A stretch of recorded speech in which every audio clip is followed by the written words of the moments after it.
welcome back to Hangar 51. So let's see who's going to be first in the room. Somebody's here. I don't see anybody talking, but somebody's here. Two people here.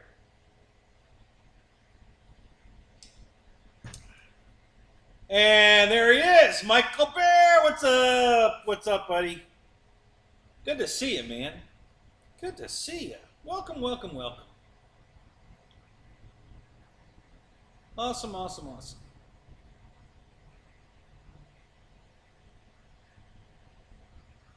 Check 6, what's up? Good to see you, man. This is a good start. Welcome, guys. Just got off work. Literally, we just walked in the door. You know, Eric Quinn. It was already harassing me. Come on, let's go, Kenny. Chop, chop. Like, hey, I said 9:30, damn it. Give me a minute. Just got off work.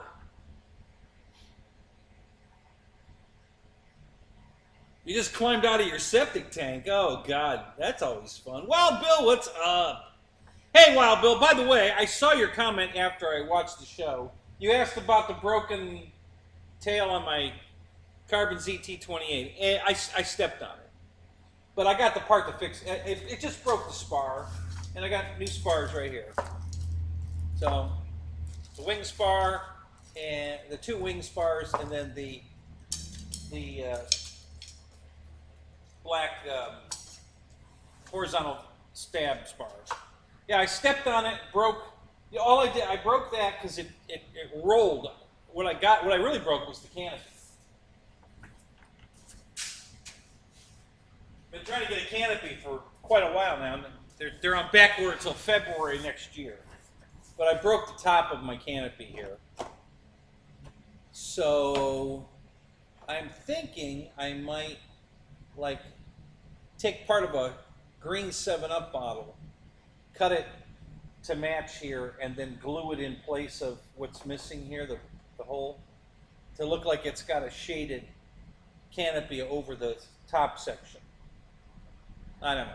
Just, it's a temporary fix till I can get a replacement canopy. The rest of it's fine. It just broke the top of that. I tripped over it. I can't pick up my feet. So, anyway. There's Eric. What's up? So, yeah, chop chop.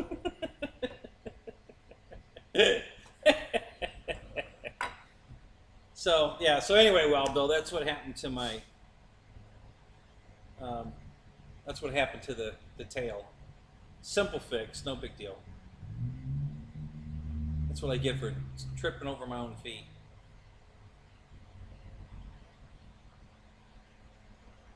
Did I say bad words when I broke it? Oh, yeah, of course I did. I said a lot of bad words because that's my favorite airplane. And, yeah, yeah, I said a lot of bad words. Mike Bird, what's up? Good to see you, man.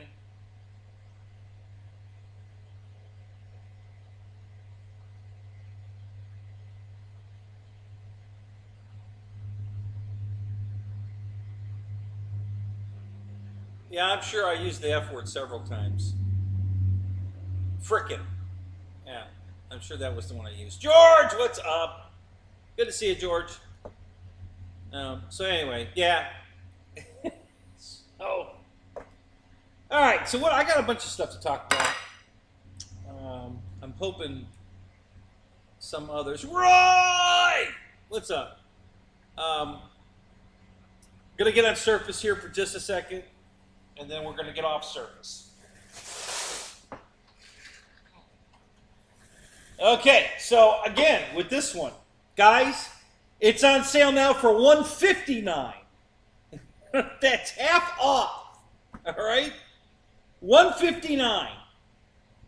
All right, that's all I'm going to say. Get one. I ordered another one. I got another one coming. Like at that price. Listen, if I break anything on here, $159 has got all the parts to fix this, so it's a no-brainer. And $159, and then I used $20.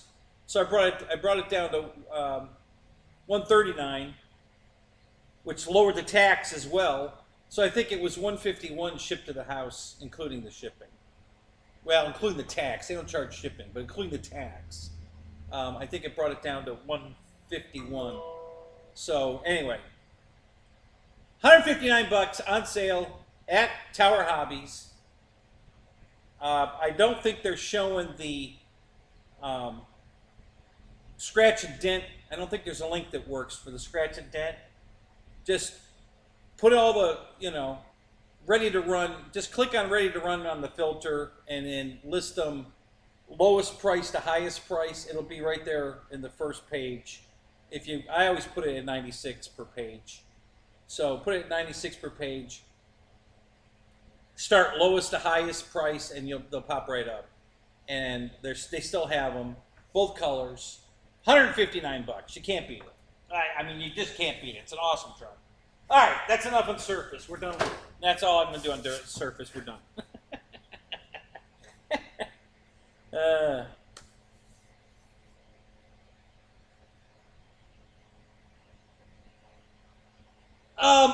Honestly, Mike, the reason, I'll tell you why these are in the scratch and dent. These are all the ones they bought to sell to Europeans. So it has the European charger. It comes with a charger, but it's a plug-in-the-wall charger, a slow charger. And that takes the European plug. So I don't know if you know what that looks like, but it's this giant, big, round, with these two giant pins. And that's what they use over in Europe. And so that's the charger it comes with. They can't sell them in the U.S., and I guess the Europeans don't want it either, so that's why they're all in the scratch and dent. They have the regular one at regular price, which is $300 also. But if you buy the scratch and dent one, you're getting the one that has the European charger. That's the scratch and dent of it. And yeah, well, I was never going to use that charger anyway. I've got good chargers.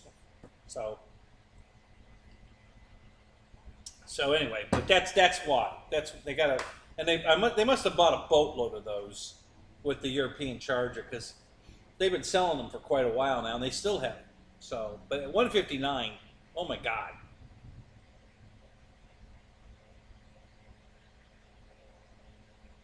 I just answered that, Check Six. Did you hear me? I just answered why they had it in the scratch and dent.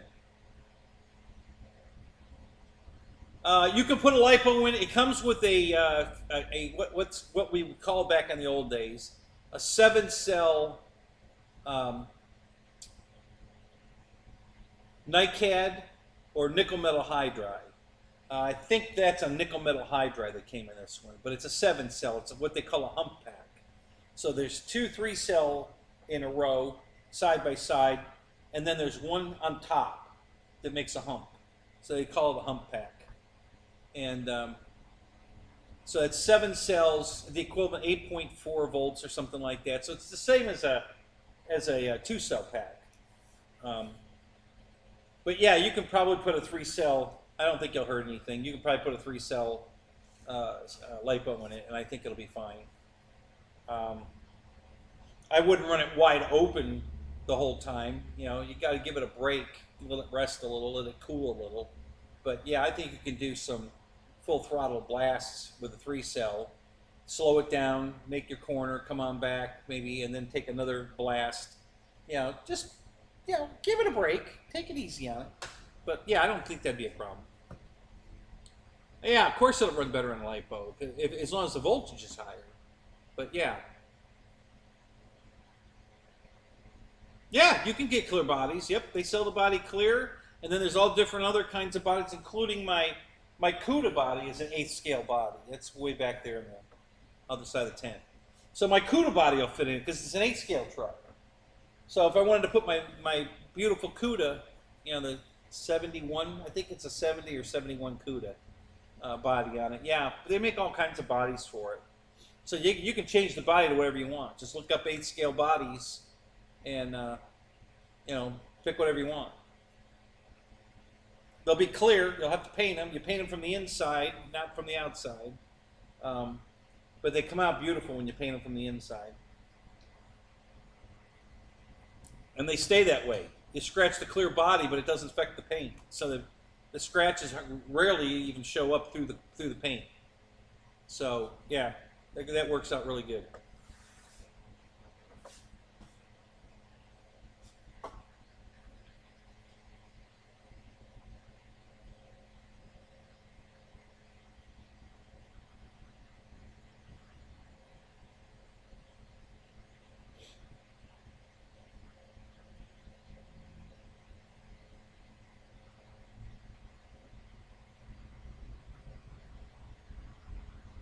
Okay, I was just reading Ken Bird's post. I must have missed something earlier that he's replying to. I don't know for sure. Oh, you're wearing your Hangar 51 shirt? All right, cool, man. Yeah, I didn't put mine on tonight. This is what I wore to work. Actually, this light blue, like, satiny shirt is exactly what my uniform will look like, but it'll say the bus over here in orange, and I think the word "the" is in black and "bus" is in orange. I think. I forget. That's the logo, the bus. So.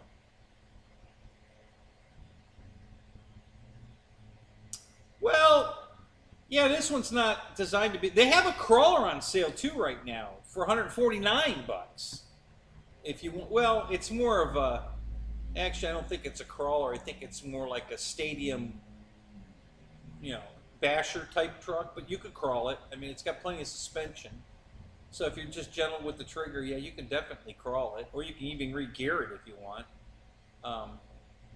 But yeah, this is an on-road vehicle with nice oil-filled shocks, and it just hugs the ground. So, Victor, what's up? How you doing, man? So yeah, it's I have I think I bought 8 crawlers now. They were all on sale cheap. I've got one that's got a 3-speed transmission, and it's pretty cool. That was that Bruiser copy. That one's pretty cool. And then I've got the FMS, the 24th scale. I think it's a Pathfinder, a Nissan Pathfinder, I think is what it's. And then I have that Jeep Grand Cherokee, I think it is, that I won on Chuck. What was it? Chuck G RC. The crawler guy. He's down here in Florida, like Naples area. I haven't talked to him in forever, but I won that one on his show. So I have that one, and then I've got 2 of the ones that I had. The Voltage, the Granite Voltage. I have 2 of those. They're both sitting right there. I got surface, all kinds of surface, but nothing I own in surface is over 300 bucks. I got the Clodbuster, not the Clodbuster, the Gravedigger. I got the Gravedigger. You guys saw that. That's a nice truck too. I really like that one. That's beautiful. I mean, it's the roll cage is all lime green, and the body paint is beautiful. That's just a beautiful truck. It's on sale right now too. $289, I think. It was normally $329. I think it's on sale for $289. So if you want a Gravedigger right now, they're on sale. So you guys are prodding me to talk about Surface. I don't want to talk about Surface. I'll talk about airplanes. Right, Mike Bird. Planes. Thank you. Let's get over to planes. So it's kind of waiting for Jeff Custom to come in the room. I don't know if he's here yet. God, we had 18, and then now it's back to 13. So several of you guys are bouncing back and forth between probably Bobby. I guess Bobby's on right now. You're probably bouncing back and forth between Bobby's show and my show. Yeah, the Clodbuster, oldie but good. Yeah, and they came back out with it. And then I think they've got a new version of it too, a Clodbuster Gold or something.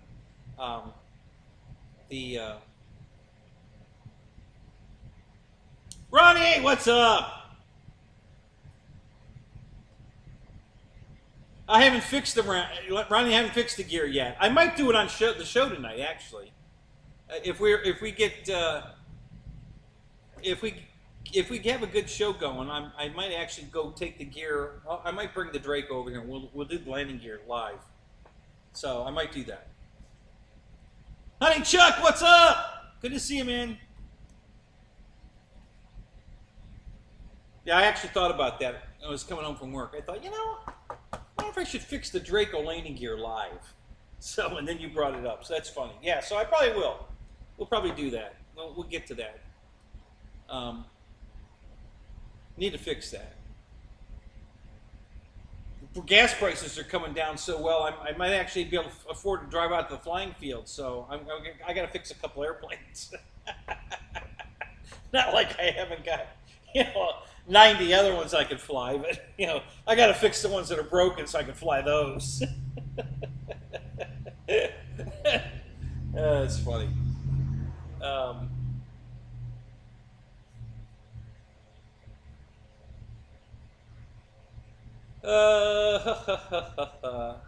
Holy Monkey's here again. How you doing, man? Good to see you.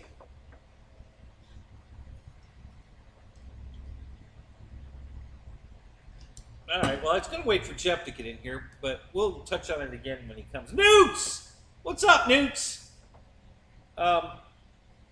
So, you guys saw my unboxing Sunday night of the Yak 11. So, Monday morning, I went on HobbyKing's website. I filed a claim, because you're going to have to file a claim, So, I went ahead and did that. I don't know if Stuart got involved yet or not, because I haven't talked to Jeff. So I'm hoping Jeff pops in and we'll talk to him when he gets in. But I filed the claim, I explained everything, I put a link to the video. And I told them in my explanation, of course they'll hear it if they watch the video, how I was praising how good HobbyKing's getting, much better and everything. So I didn't know this at the time. That box has been sitting here for 2 months. So I'm past the 30-day return policy, okay? But I explained that I did an unboxing live on YouTube, and you can watch the video. Here's the link to the video, and here's what's wrong with it, blah, blah, blah. Tuesday, I got an email from HobbyKing and a return shipping label. How about that? Right? So I got a return label to print to send it back. So it's already on its way back. Wednesday when I got up, I printed the label. I came out here and I reopened the box. I wanted to put some packing around the spar. Keith Christie, what's up? Good to see you, man. I wanted to put some packing around the spar and the propeller and put it back in, taped it up, put it back in the shipping box, and took it over there and dropped it off. So it's already on the way back. So far, it seems like they're going to honor replace it. So that's great. Now, whether Stuart got involved or not to make that happen, I don't know yet. I'm waiting to find out. I'm hoping to hear from Jeff to let me know whether Stuart did. If Stuart didn't get involved, then that's really awesome. That they're going to just take care of it. We don't have to, get the inside guy to help us out. They're just going to do the right thing. So I'm really hoping that's the case, and Stuart didn't get involved. But if Stuart got involved, okay. I mean, because he'll get involved for any of you guys. You just have to utilize him. Jeff would be the easiest way to get a hold of him. And either way, if they take care of it, I'm going to be happy. So far, it seems like they're going to take care of it. I mean, they already gave me the shipping label, and I already sent it back. So,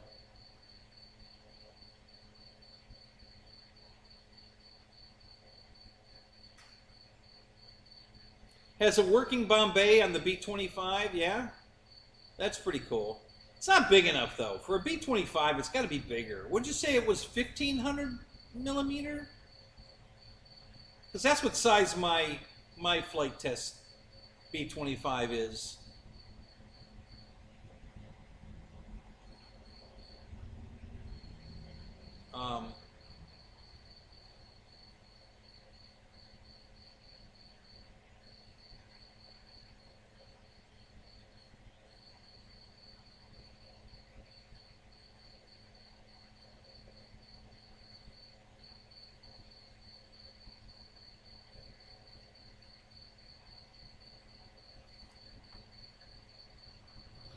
Yeah, okay, Ken, listen, there's no way that that's going to happen because the manufacturers haven't come out with it yet, and they were given until 2026 to make it mandatory to have,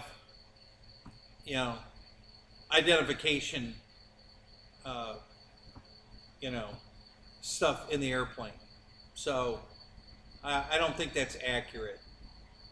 I don't. It can't possibly happen. I mean, everybody's going to be grounded until they come up with the remote ID thing, because it's not available yet for RC planes. As far as I know, I haven't seen it yet. They were given until 2026 to come out with it. So.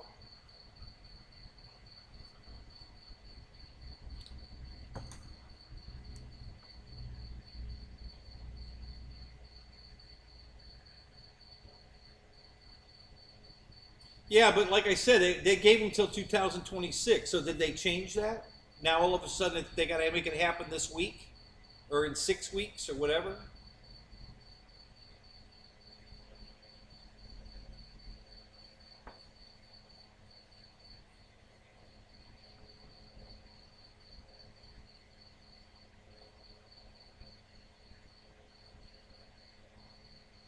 Okay, it has Wi-Fi capability. How do you Wi-Fi it?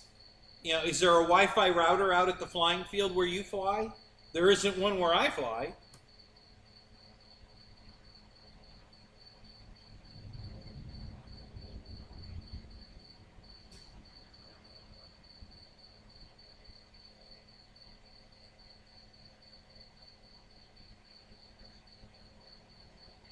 See, that's why they were given till 2026 to come out with this, because it's not available yet.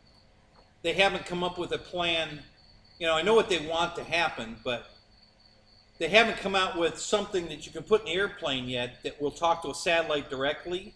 And most flying fields aren't going to be able to come out with a landline router that the plane can Wi-Fi to send that information. So, you know, there's a lot a lot of things got to fall into place for that to happen.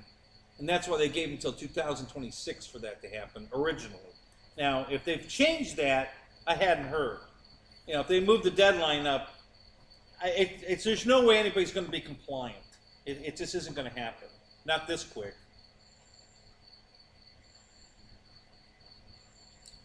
So, oh, I see Mike Keller changed his name again. Mike Keller's Flying Toys now. Mike, can't you pick a name and just stay with it?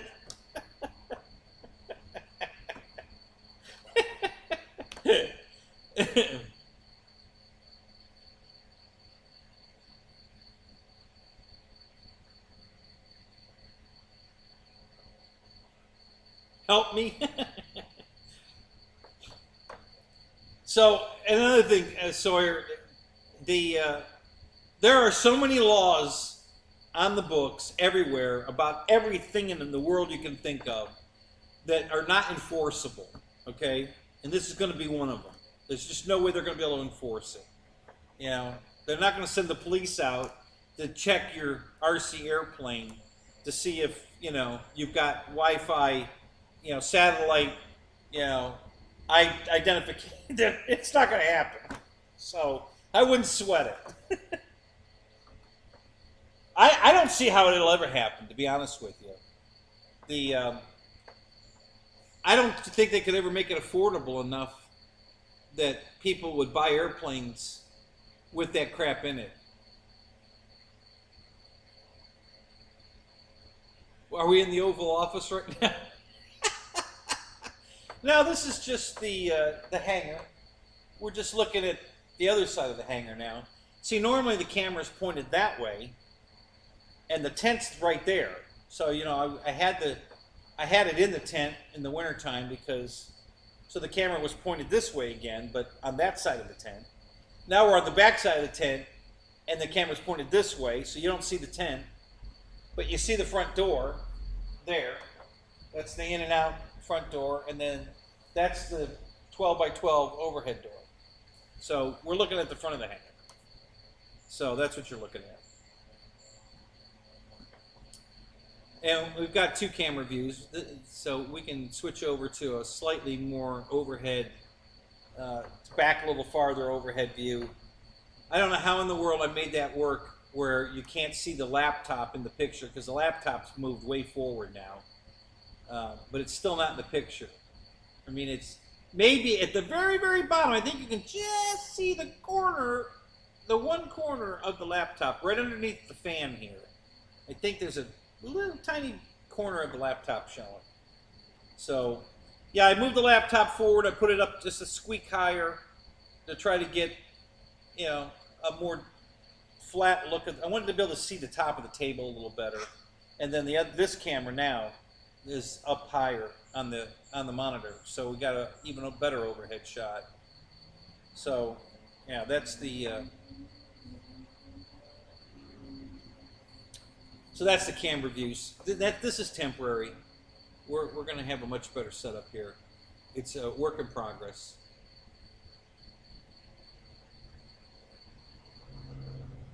You like which view better? This view here or the other one?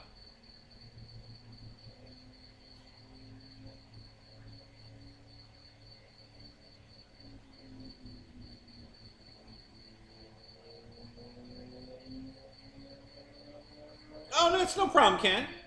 Hey, absolutely. You always want to bring it to our attention so we can talk about it. That's perfect. This was good conversation. We need to, you know, we need to talk about that stuff.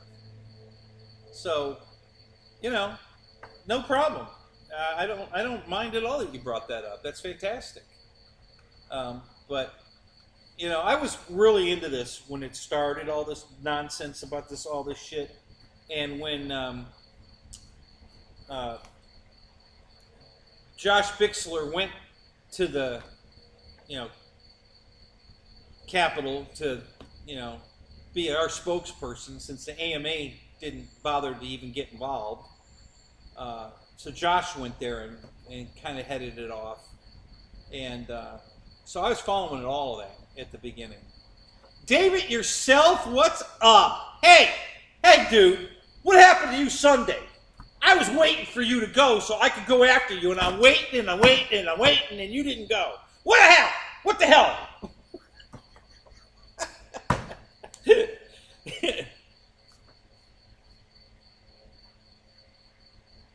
Yeah, that's how I watch it too, in the living room. I got the giant screen, and I go full screen sometimes. When I go full screen, I miss the chat. But yeah.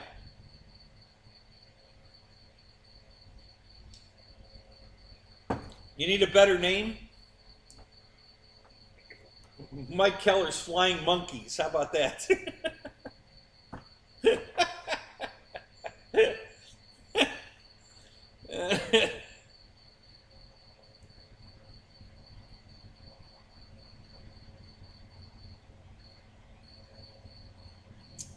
I'm coming after you every Sunday from now on, Dave. I'm going to be your follow-up show. You're my new headliner now. You're my warm-up guy. Fred, what's up? Yeah, so you're my warm-up guy. No, yeah, I'm planning on it. That's why I'm coming after you on Sunday.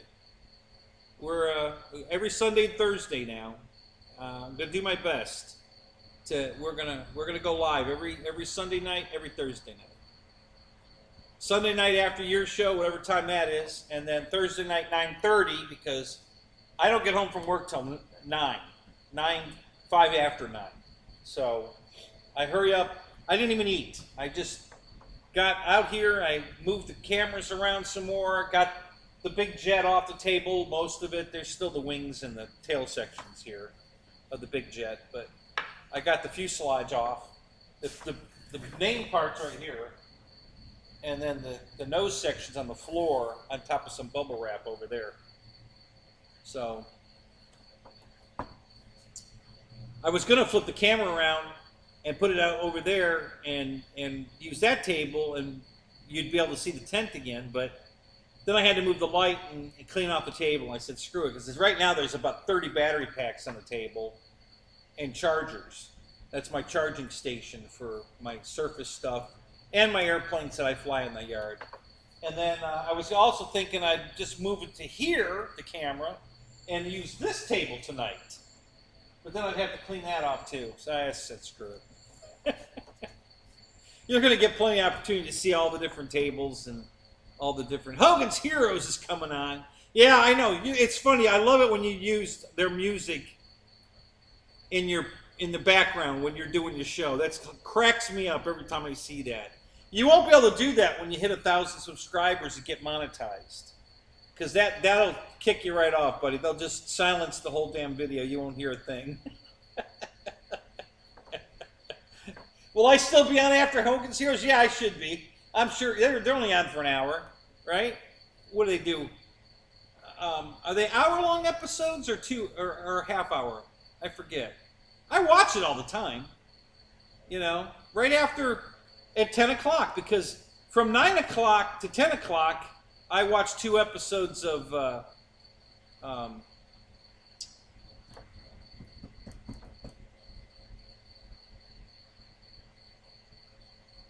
Last Man Standing. You know, Tim Allen.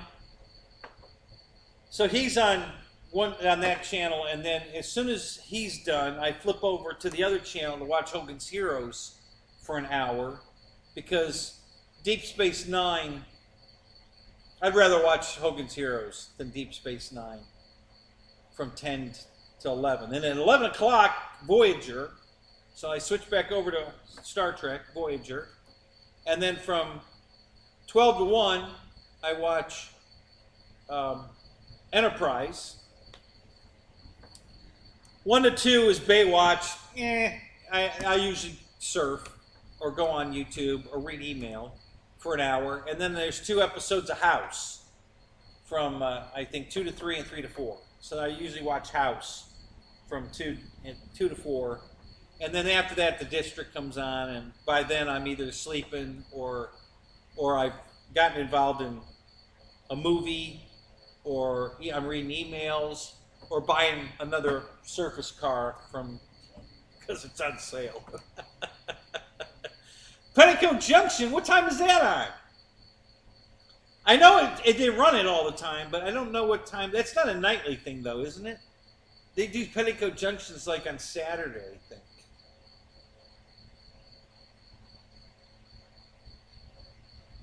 Thank you, Michael.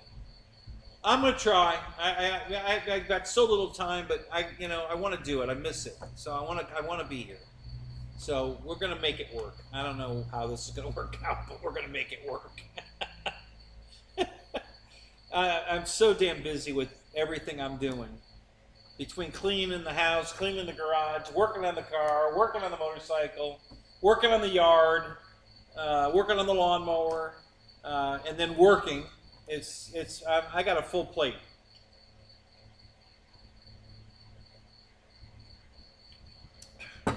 Doing a little dating. We won't get into that because I know my ex-wife's watching. I'm not going to talk about that because she won't leave me alone. So we're not going to talk about that.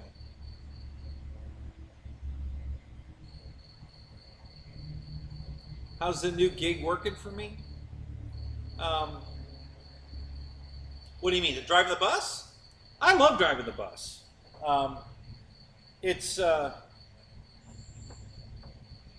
I'd rather go back to Disney,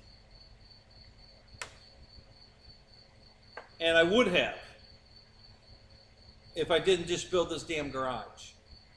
Now I'm stuck here. I'm not leaving my damn garage. No, I didn't pick a turbine yet.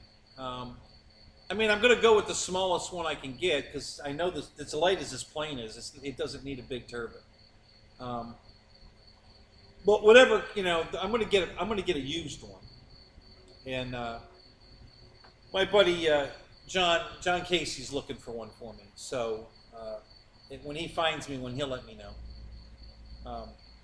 Not in a hurry. I'm going to set it up for an EDF first anyway. But I got to build it first.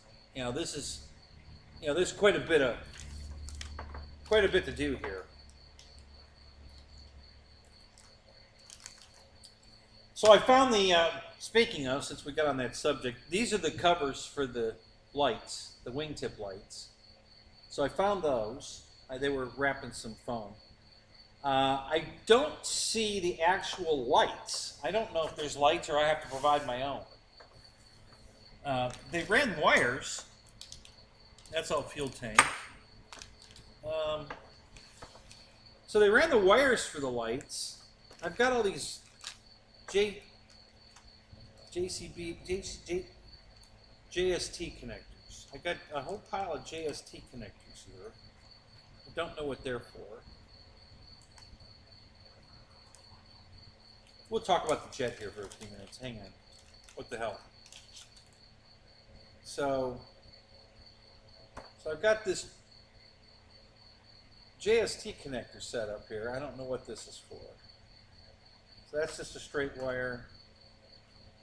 That's a straight wire. There's 4 straight wires here. So I'm not sure what those are for. Probably servos. I don't know. Well, no, they can't be for servos. There are only 2 wires.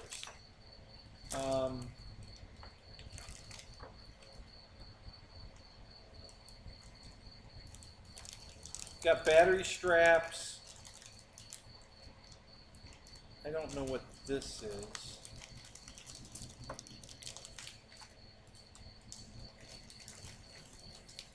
Let me look at this, man.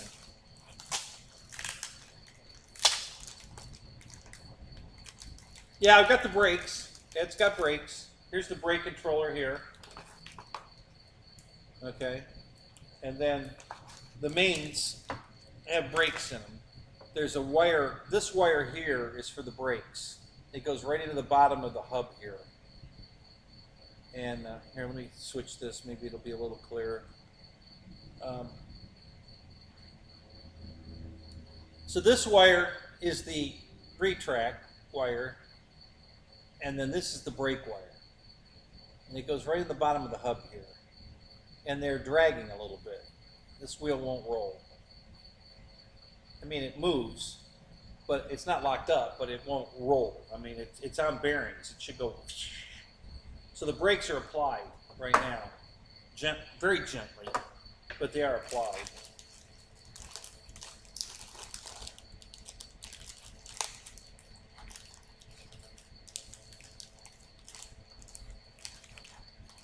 So I'm just kind of looking to see if I can find the lights. See if it came with lights. They wire it for lights. I've got the light covers, and there's a wire going through the wing for the lights. No other wiring in the wing, just the lights. I don't think there's any other wires, just the light wire. Yeah. Oh, that's a string. Okay. All right. So there isn't a wire for lights. There's just a string going from one of the. So you're going to have to pull the string through and hook up the servos as you go, and keep pulling the string. So you're going to pull the wire for the lights till you get to the aileron servo. Then you're going to have to hook the servo wire for that on as well, and keep pulling until you get to the flap servo. Add that wire and keep pulling, and you can bring all 3 wires through at one time. So they give you a string going through the whole wing for the process of pulling all the wires through, but there's no wires in the wing. So I have to do all that. So it's not a big deal. But you know, it's ARF, more things to do.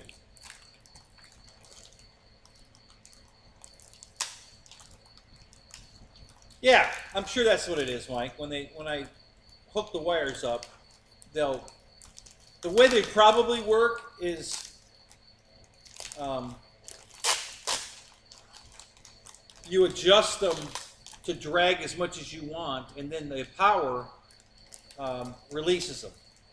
You know, when you put power to the whatever they're using in there, a magnet. I don't know. I don't know what they're doing. I've never had anything with those kind of. Well, I take that back.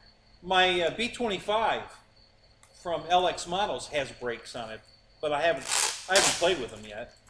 I haven't flown that yet. I'm not sure what these are. Oh, I bet those are the ventral fins. I bet that's what that is. I bet those are ventral fins. This looks like battery straps. Yeah.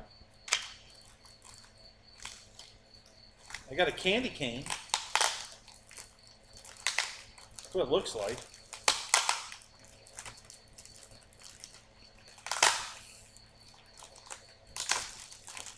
Pair of candy canes. I don't know what that is. There's two, two J's. Like, I don't know what that is. I have to read the directions. I have no clue. Make up your own theory on that one.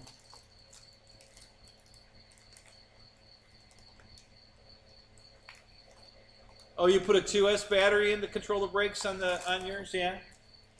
Have you flown yours, Eric?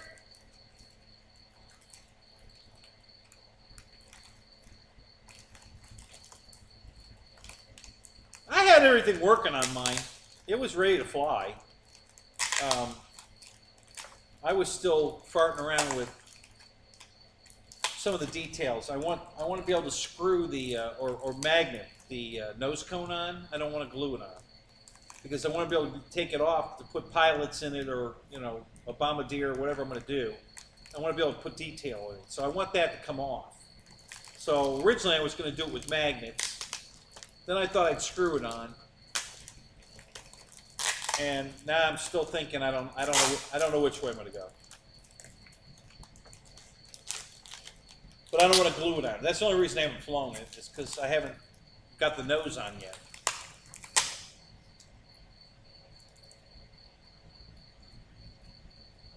You're flying civilian planes right now? What are you flying, Eric?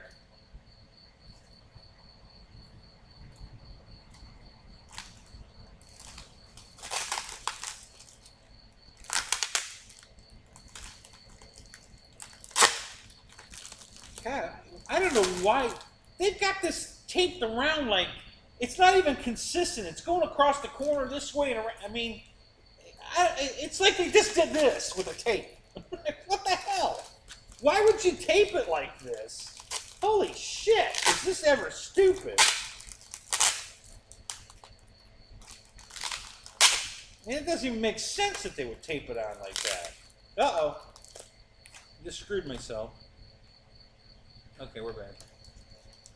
It hit the key. It hit the Alt key, and it went back to the desktop.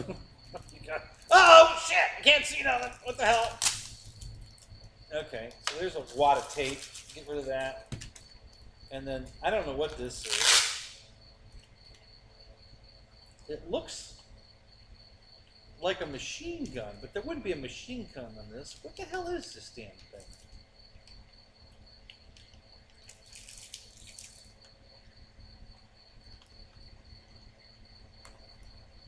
I don't know what this is.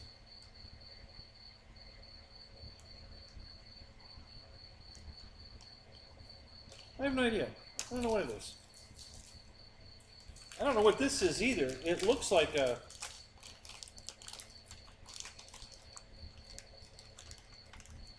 It's an outer body panel of some kind.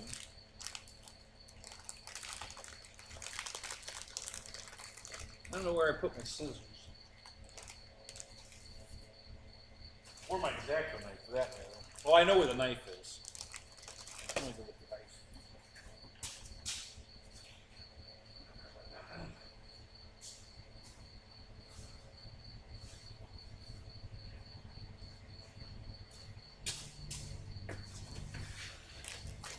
Yeah, I'm curious what this is. I gotta unwrap it and see what the hell this is.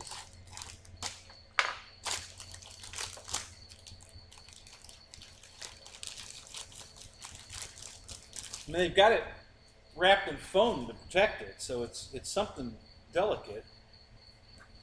I just don't know what the hell it is. It's definitely an outer panel of some kind.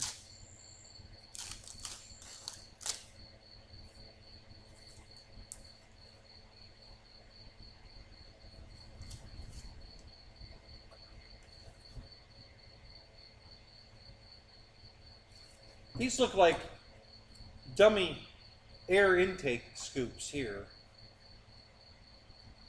And then these look like scoops also. That's supposed to probably be some kind of a light. I don't know what the yellow thing's supposed to be. I don't know what the hell this is. I don't know where it goes on the airplane.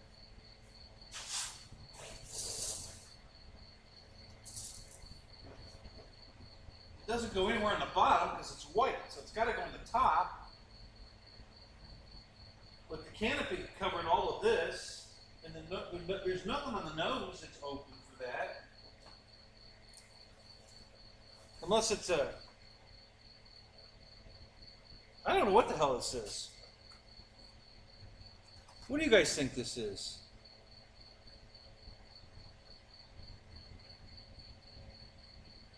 Uh-oh, hang on a minute. You guys move too fast.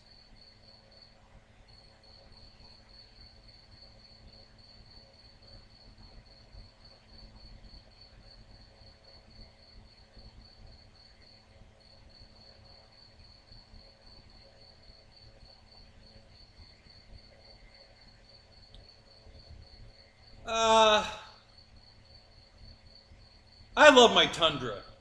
I wouldn't call it my favorite plane from HobbyKing, but I do love my Tundra. It's a cool plane. I loved it back when I had the original green one, and I love my red, white, and blue one even better. You know, because it's got the nice soft tires on it. You know, they made a few improvements on it, and I love it. And it was still 179 bucks when I bought it too. So I was just over the moon happy with that.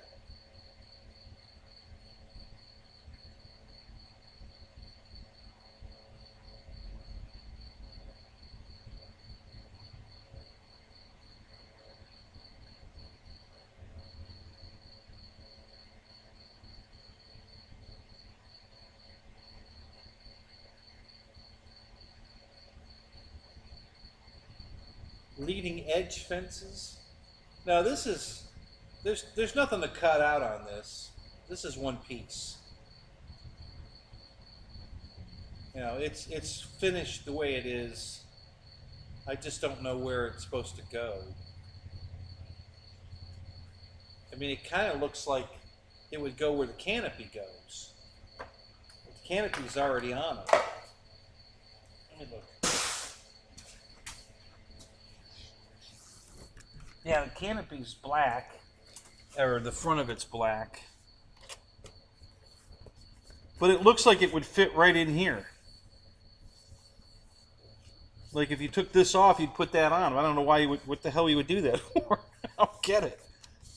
I don't know where else it could possibly go. It doesn't go in the back of the fuselage. There's no room for it back there.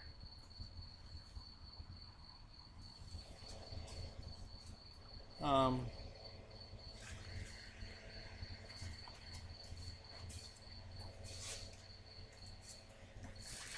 there. Yeah, it's definitely not. Yeah, I don't know where this goes. It look like I said, it looks like it would fit like right here. And if you took this off, this would, it looks like it would fit in there. Because it's got that same, you know, curve as this right here. So I don't know what the hell this is. I guess I could look at the instructions. Nah, we don't want to do that. That'd be way too easy. We're not going to do that. We'll just make jokes all night about what the hell we think it is. That's all. Yeah, we're not opening the instructions. We don't need to do that. Anyway, I don't know what that is. So I don't see, that's all gas tank. So the only thing left is this hardware pack. I wouldn't think they'd put the light bulbs in here.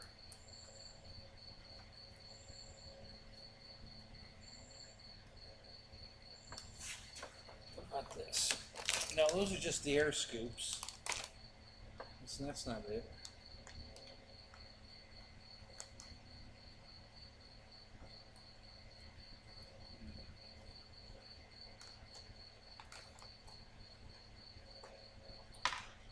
So these are obviously the wing bolts that hold the wing on.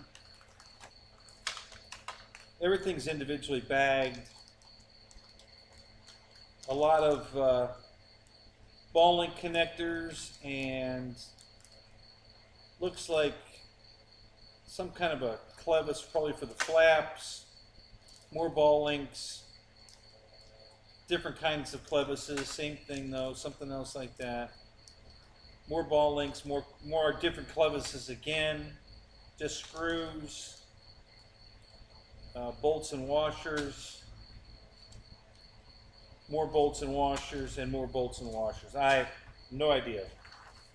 Okay. No lights in there.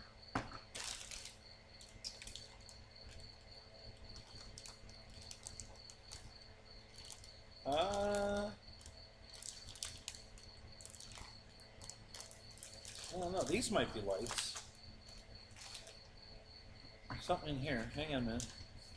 All right, where the hell did I put this damn exacto?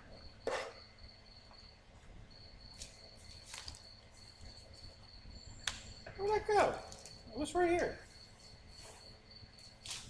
Oh, it is right here. I'm looking at it. Okay. Let's...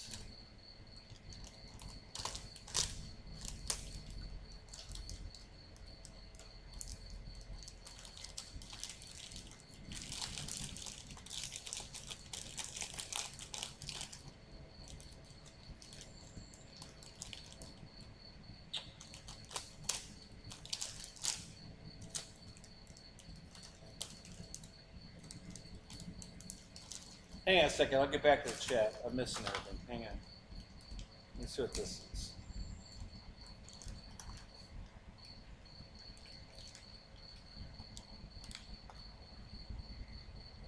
Okay, those are thumb screws again.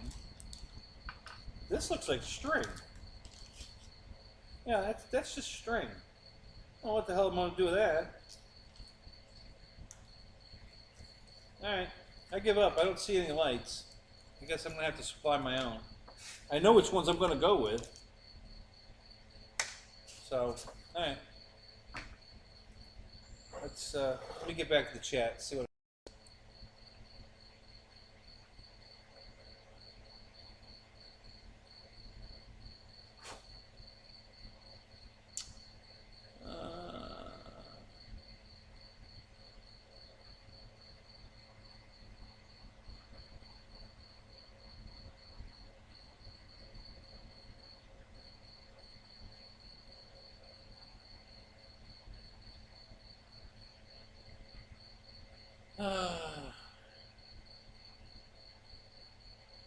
yeah, Mike, it came with the gear and the brake controller. It came with everything.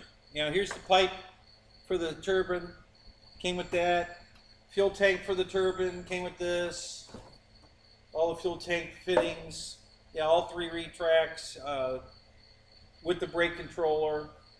It came with everything but servos. And I've already bought the servos on sale. So I got a box of high-tech servos here. So all the servos, the only servo I didn't order because I knew I had one was the one that's going to steer the nose wheel. I've got everything else. Yeah, it's a turbine. It's a turbine-ready model. I mean, it came with everything but, like I said, the servos, which you pick your whatever you want to use. I mean, a lot of people wouldn't use what they gave it anyway, so you order what you want, and then everything else is here. So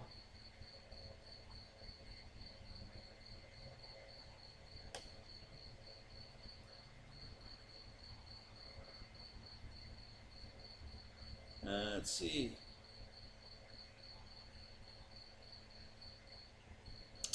These are terrible brakes? Really? That's probably better than the little drag flap that rubs on the tire. I don't know. We'll find out.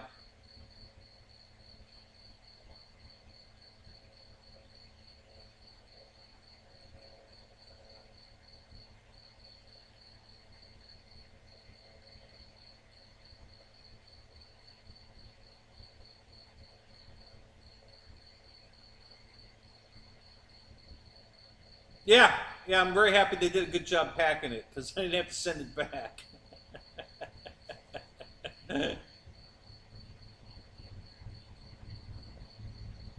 A battery cover? No, because that's what the canopy the whole cockpit comes off, and everything goes under that. So yeah, it's not. This is some kind of scale detail that goes somewhere.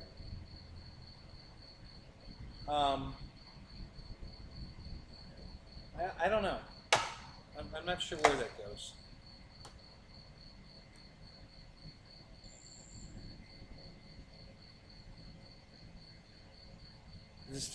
You know, it kind of looks like that. This does kind of look like the front panel for R2-D2. That's a good guess. It sure does kind of look like that.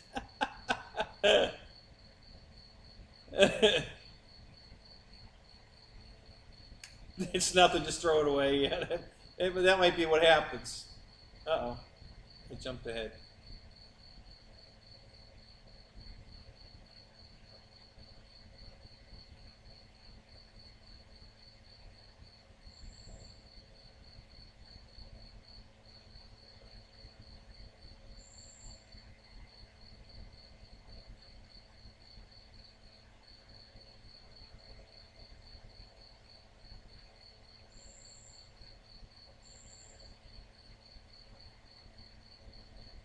All right, guys, I told you, my ex is watching. Don't stop with the dating crap, all right?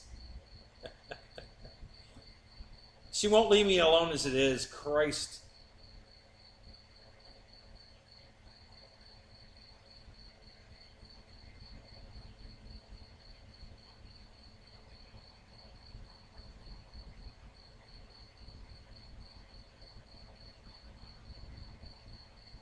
Yeah, I don't think. See, this looks like a whole finished panel.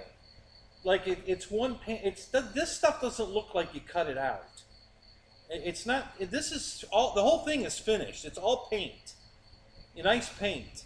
This is all white paint. It's not just the plastic. Here's the bare plastic. It's white paint with red paint, yellow paint, silver paint here and here and here and here. It's all pre-painted. So I don't know what it is. I really don't know what the hell that is. Unless, no, it wouldn't be that. I don't know what it is. All right, screw it. Where are the instructions? Let's find out what the hell it is. I give up. You guys are killing me. All right, let's find out what it is. I got the instruction book right here. Fuck it. Let's do it.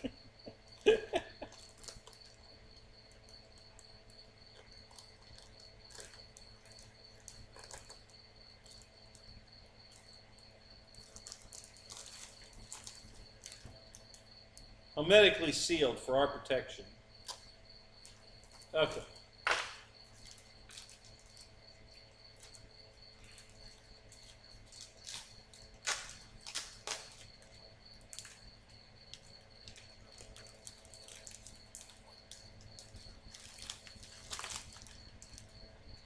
All right. Let's see if we can figure this out.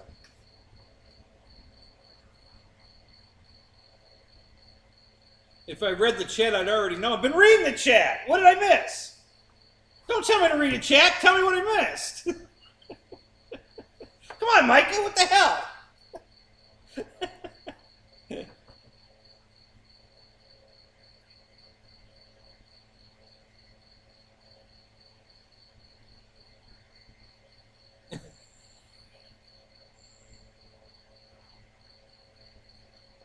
All right, say it 5 times. I'm just going to watch for your.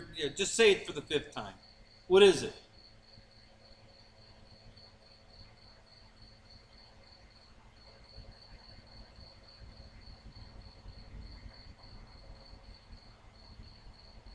Now, it doesn't. Here's the back of the airplane right here. Okay? There's no place for it to go back here. It doesn't sit anywhere here. It looks like it could sit somewhere here, but it don't. It don't go here. Okay? That's the whole back of the airplane right up to the canopy. The canopy goes, this is the release latches for the canopy. And then I have to glue it on, the nose. Okay? But yeah, that's the whole back of the airplane. This is the release here for the turbine. And possibly the gas tank. But that don't go there. Good guess!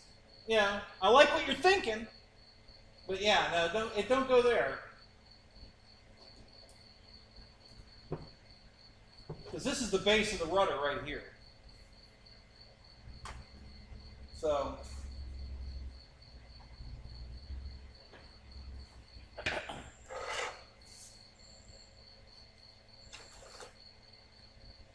hey, Spencer here. Hey, Ray! What's up? Spencer's here.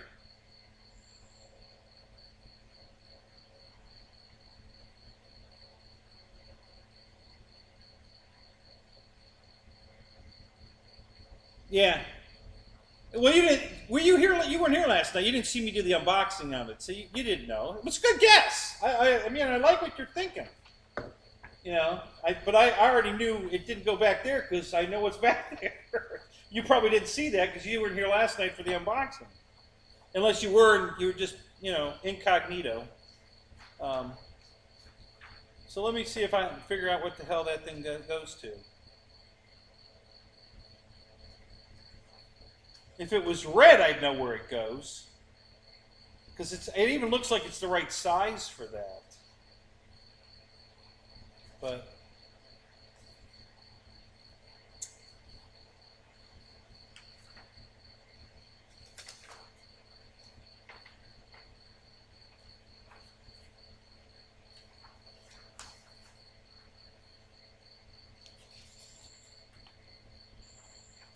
oh, I know where it goes. You guys, I got it all wrong. This goes on the yak. No, I'm kidding.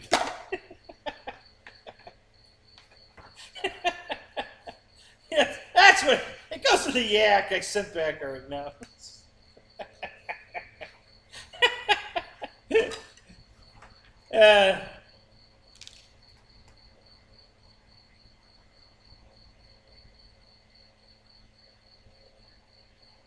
It's known as a what's it. Yeah, that might be it. Part 47. What's it?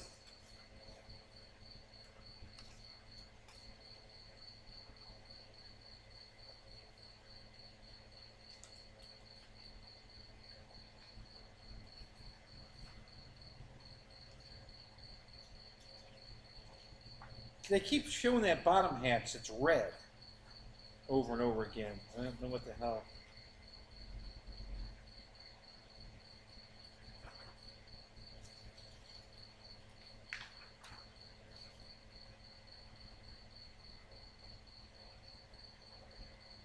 Yeah, these are that's what I thought they were. These are the ventral fins. Yep, they screw on the bottom. Yep, that's what they are.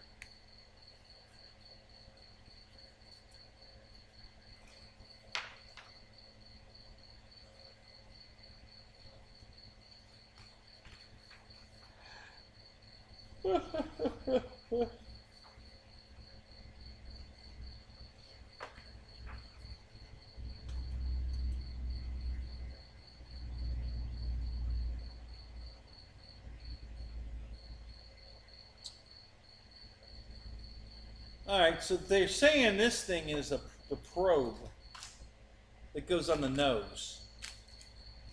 Where'd it go? That black thing I said, I don't know what it is. Yeah, you put the one piece in the other piece, and it glues on the nose, on the top of the nose. So it's a cosmetic-looking little probe thing.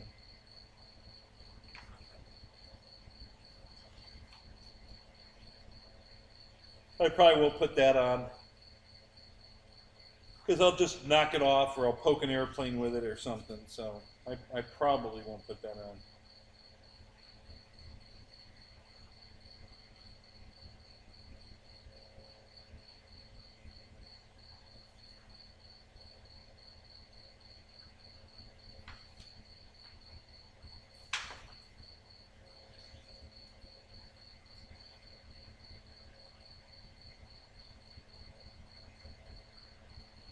Oh, all right, wait a minute.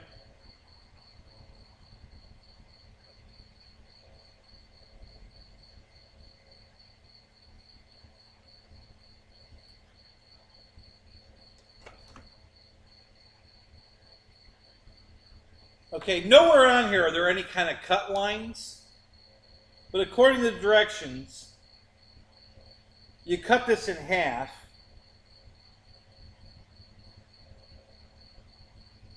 Across here. And Micah, you were almost right. I'm going to give it to you. You were right. After you cut this in half,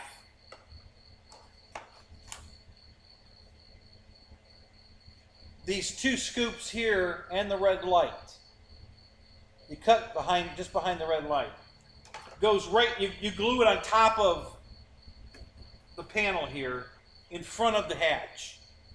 So it sits here like this. You just glue it on.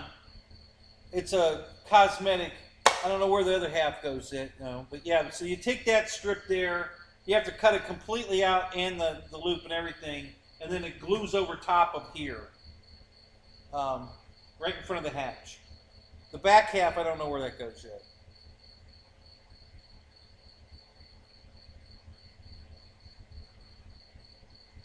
Okay, it looks like they glue the back half, this piece that you cut off, you glue that to the hatch. But you have to leave a space in between where this latch is. So why they would mold those two together and make you cut them in half after it's already finished paint, because you're going to chip the paint off of that for sure. So I can tell you I'm not putting that on. That's just air drag, and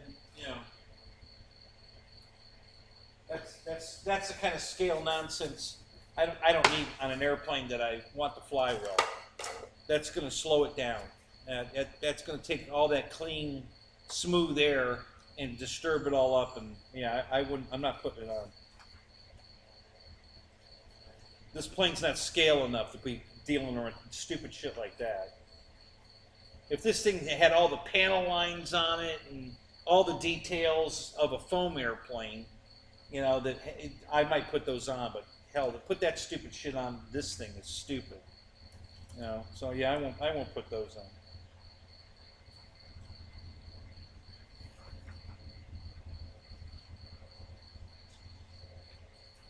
But at least we know where it goes, and Mike, I'm going to give it to you. You were right. It did go back there. Not exactly how we thought it would, but close enough. So Mike is the winner. He figured it out. All right, scoops could be airflow for a reason. Well, they're not working scoops. Ken, that's the whole point. They're not working scoops. They're just cosmetic. They're not telling me to cut the scoops open. They've got gray paint on them, or silver paint to make them look like they're open, I don't think they said anything about cutting them open. I'll look, but I don't think so.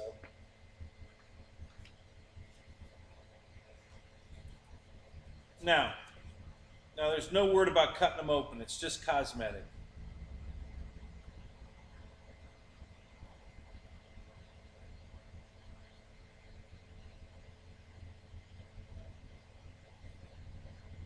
And it's one of these are those great instructions that have no writing, no captions, nothing to tell you what the picture means. You just have to look at the picture and figure it out.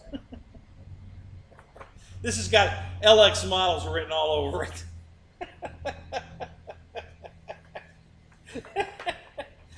Because they don't tell you nothing. These pictures.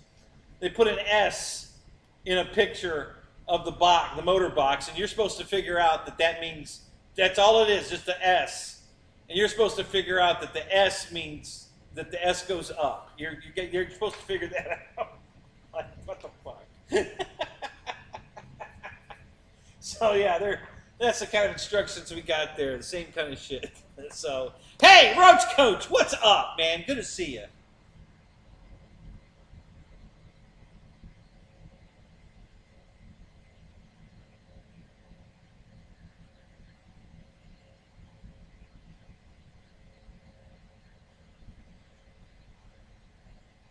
Why is Jeff all alone by the door?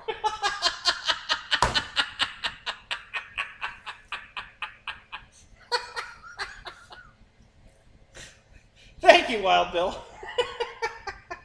Because I haven't got him set up yet. See, he's holding the camera. He's got the camera on his little tray there, so he's holding the camera. I haven't got him set up yet. I'm working on it. But yeah, we'll get Jeff back in the fix. You know, Jeff Cam. I'll probably have another camera hooked up. The camera he's holding is my old video camera. I replaced it. I got a better one. But I'll probably have another camera hooked up. Probably my original Raptor camera. That 2K little box camera, looks like a GoPro that I got from HobbyKing a long time ago. That was what I was using for Jeff. You know, I had that hooked to the computer too in another window. And I'll probably rehook that up so that, and I'll have Jeff, I don't know where I'm going to put him yet. I don't know if he's going to be behind me or in front of me. Maybe I'll put him next to the monitor. So when I shoot Jeff Cam, you'll see Jeff standing next to the monitor where I read my, read the chat. So that's funny, Wild Bill. Why is Jeff standing in the corner all by himself? Oh, that's funny.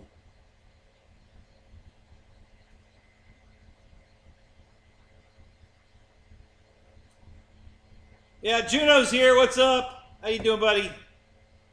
Man, the gang's all here just about. We got 31 in here. Only 18 likes. Come on, you guys. Don't forget. Click that like button. Robert, what's up? Matt, good to see you.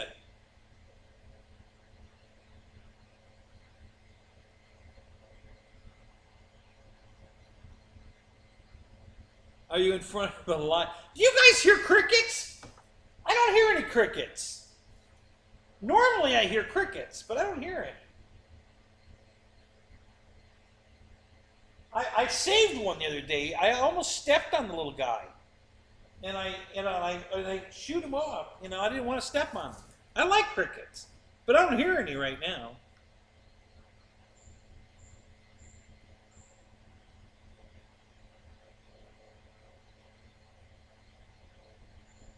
I don't like it even if I hit the like button. Thanks, Spence. I know you've always got my back.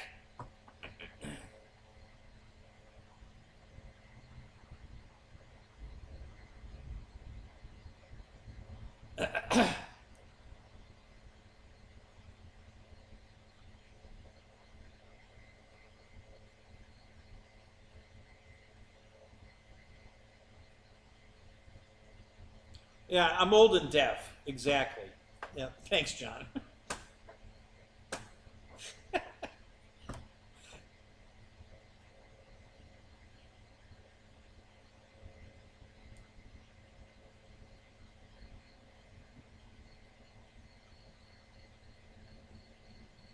Yeah, if you hit the thumbs down twice, we're all good. That's true. You guys can do that for me if you want.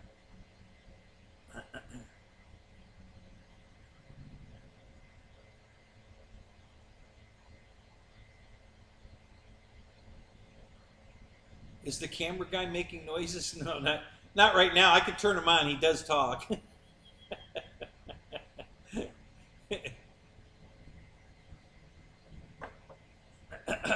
All right, now that there's 31 of you in here, I'm going to say it again. I'm going to give update, guys. Are you ready for this? Update. Okay, so when I did the Yak unboxing, and it was all damaged and, you know, looked like crap, and the cowl was destroyed and all that. So that was Sunday night. Monday morning I got up and I filed a claim on HobbyKing. You know, I put in a ticket. Tuesday I got an email from them. I actually got 4 emails from them. I got one that said, we received your RMA. We're looking at your RMA.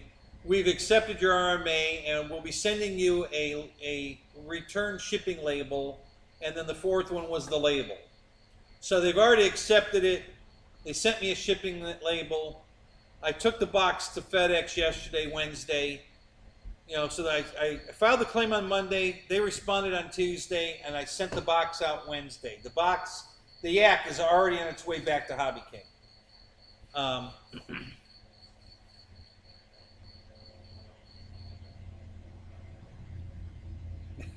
Boss, hail, the gang's all here. So anyway, so now I was hoping Jeff would be in here so we could discuss whether he contacted Stewart or not to get involved, or if they did this without Stewart involved. If they did this without Stewart involved, then HobbyKing is really, really stepped up their game. If they were willing, because the thing was more, it was 2 months old. Guys, I didn't know it was sitting here for 2 months. They only have a 30-day, you know, return policy. So we're way past the 30 days. And it seems like they're going to fix it anyway.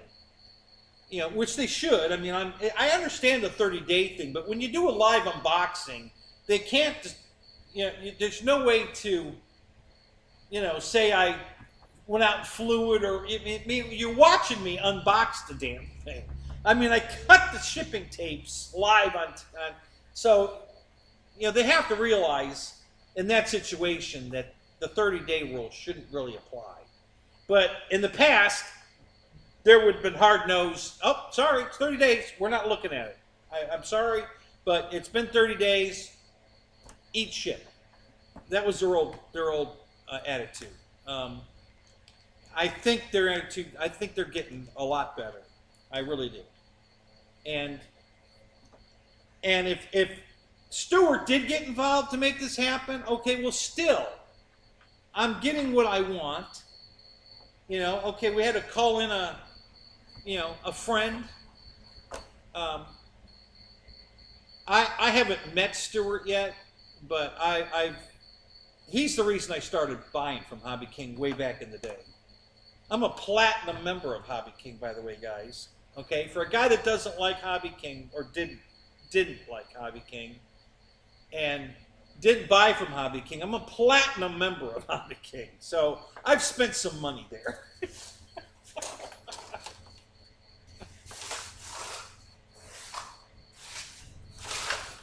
So anyway, so I was hoping we could get a little feedback from Jeff, but he's not here. Great Scott, how you doing, man? Good to see you. So, but the fact that they're taking care of it with or without Stewart's help is beautiful. I think, like I said, you know, they're coming out with some awesome airplanes, and they're cheap, guys. You know, the Albatross, the King Air, the Yak that I bought, and the C-130, all under 400 bucks. All have lights, all have retracts. Even the C-130 has retracts, guys. That's something the EC-1500 didn't have. Okay? This son of a bitch has retracts. And all four of those airplanes are under 400 bucks. Lights, flaps, retracts, everything on all of them. Under $400. And I got these two on sale for under $300. There was 100 bucks off on the Yak and the C-130. So I got them for $299 instead of $399. So all these other companies that are selling these planes at $500 or $600, $700 is ridiculous. Obviously, it doesn't have to cost that much. HobbyKing's doing it. So if they can do it, everybody else can too. So they all need to step up their game with these prices because they're ridiculous. I'm just not paying $700 for a foam airplane, guys. I ain't going to do it. Not happening. I paid just a little over that for this all-balsa carbon fiber airplane that takes a turbine. You know? So, you know, I'm not paying that kind of money for a foam airplane. Now, you know what, Spence, you haven't bought anything from HobbyKing lately, I know. But the stuff I got, like the C-130, is beautiful. The quality is there. It's every bit as nice as all my FMS planes. It's perfect. It was a beautiful piece. The Yak, not so much, all right? But, hell, I got a bad one from FMS. You guys saw my unboxing of the F7F. It was all fucked up. One of the cowlings was broke on that as well. The landing gear doors were ripped off. You know, that thing was a mess. And that came from FMS. So, you know, it's all about the guy that's handling it, packing it, you know? And if he's just there for a paycheck and he gets piecemeal, you know, the more he boxes, the more he makes, then he don't give a crap. He's just going to toss it in the box, get his paycheck, and call it a day. But, you know, and it happens with any company. You know, after they find out what the guy's doing, he gets fired. He goes, you know. So the guy that worked at FMS probably went over to HobbyKing. Now he's probably fired from there. so you know, the box comes to HobbyKing already sealed. Okay, it's in the shipping box sealed. They don't open it and look at it or do anything with it. They just tack a new shipping label on it and send it back out the door. So HobbyKing had nothing to do with the quality of that plane. That was all the manufacturer. And, you know, I don't know who decided that they could airbrush it up a little bit and cram it in a box and think that somebody's going to accept that. I don't know. Maybe somebody would, but I didn't. So, but anyway, so good news from HobbyKing. I'm impressed. If they keep this up, you know, I'll probably buy a lot more airplanes from them. They're affordable, and the quality's gotten so much better than it used to be. So, you know, when I saw, you know, John unboxed his Yak, and it was perfect. There were no issues with his when he unboxed his. That's why I wanted it. He said it flew. I watched him fly. It flies great. It looks great. It's got lights, flaps, retracts, everything. It was a beautiful airplane. I even like that paint scheme, the military scheme. So, you know, so I bought one, and mine was crap. But I think they're going to fix it. They're going to send me another one, I think. Let's all keep our fingers crossed. You know, looks good so far. I mean, you know, they could still disallow it. You know, they have that power. They have veto power. They could say, oh, well, yeah, you know, it's not really that great, but it's, you know, past the 30 days, we're not fixing it for you. Well, okay. So, just got the new F-16 50mm. From where? Whose F-16 is that, Scott?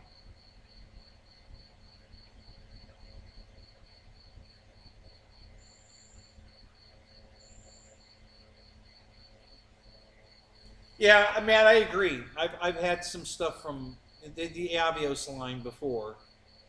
My my riffraffs, both of them broke the tail wheel on the initial takeoff. Going down the grass runway, I rotated off the ground and it snapped the tail wheel off. Both planes, and I bought those probably almost a year apart. I bought the first one. So I'm sure they had several iterations. The second one came in. It looked as good as the first one, but they didn't fix the tail wheel because it snapped right off too. So, you know, on the first takeoff, it snapped the tail wheel off.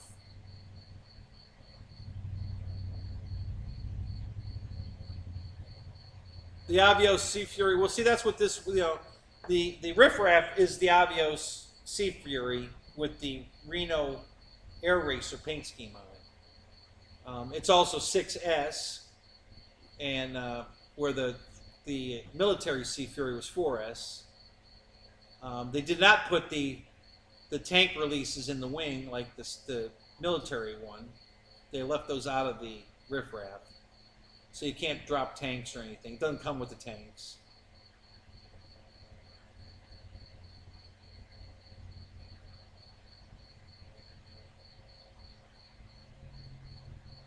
Oh, so you put a jet, an EDF on your HobbyKing Bixler, huh?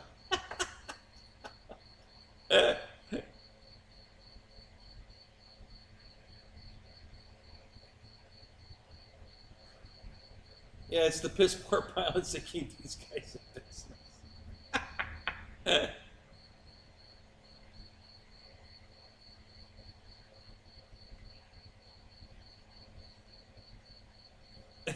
Juno.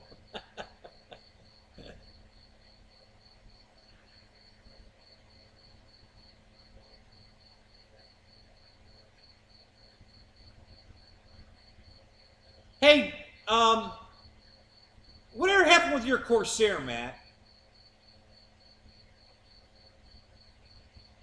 Did somebody take care of that for you? What happened with that?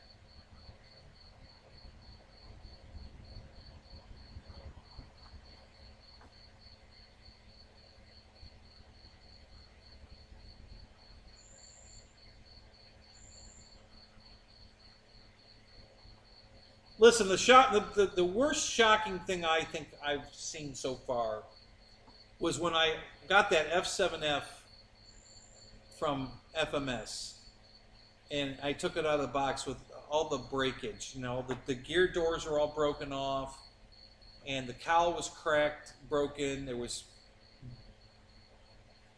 all kinds of scrapes and compression marks in the whole plane. And there was even something looked like a foam-eating termite had eaten into the back, because it wasn't like a cut or a gouge. It looked like something ate a path in the elevator on the plane, like some kind of, you know, like a what do they call those things? Silverfish. It looked like a silverfish had eaten the foam. You know, so that plane had all kinds of problems with it, and that was an FMS plane, so it can happen from anywhere.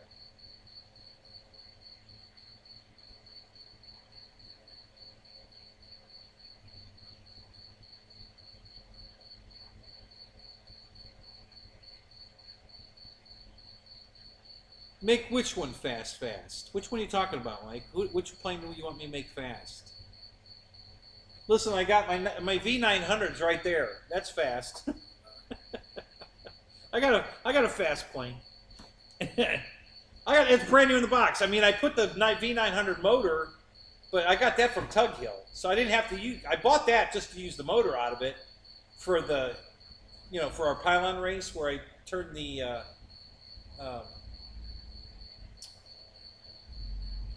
Hurricane into a pylon racer. But I didn't have to take the motor out of the 900 because Tug Hill gave me the motor out of his 900. So I put that in the plane. So that's a untouched V900 still in the box. I gotta build that yet. Go fly that.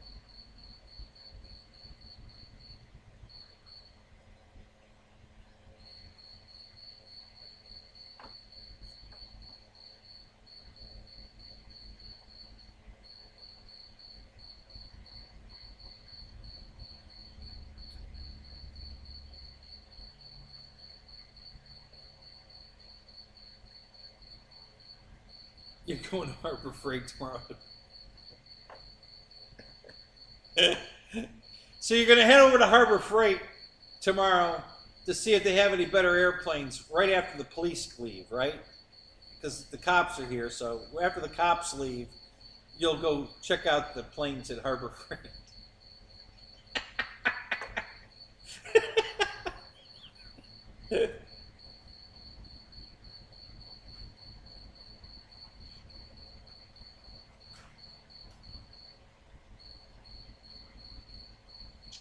What voltage?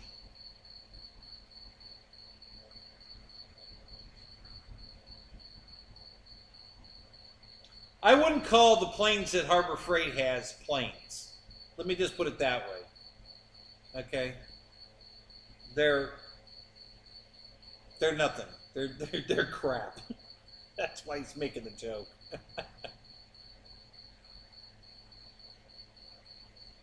Oh, so you want me to make the Hawk fast?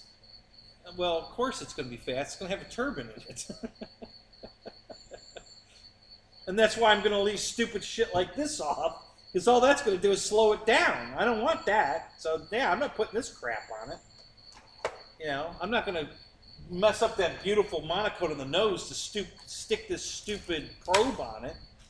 I don't know where I put here. No, that's not it. What do I do with that damn probe? Here it is. Yeah, there's no way I'm fucking up the nose of that airplane to put this stupid thing on. This is totally cosmetic crap.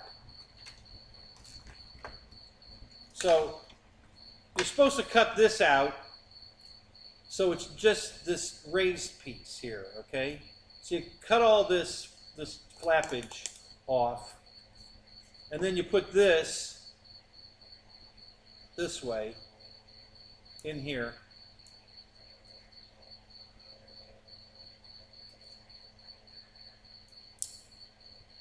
And and it sits on the nose like that. That's a probe, you know. And I'm like, no, I'm not putting this on my airplane. Fuck that. That's just going to slow it down. I don't want to do that.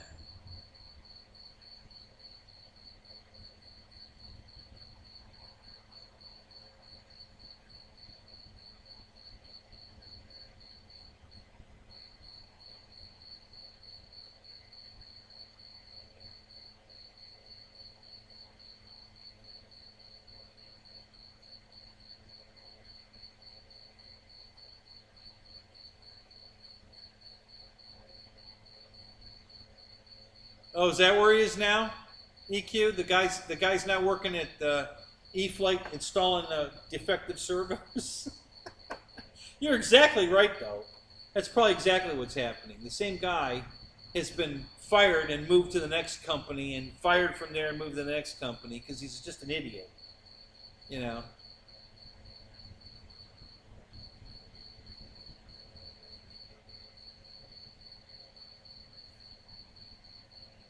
Yeah, when he gets fired from Banggood, he can move to Harbor Freight.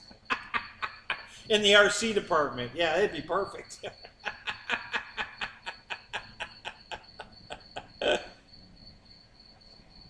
It won't fly without that piece. Oh, well. Then I'll make a wall hanger out of it because I'm not putting it on.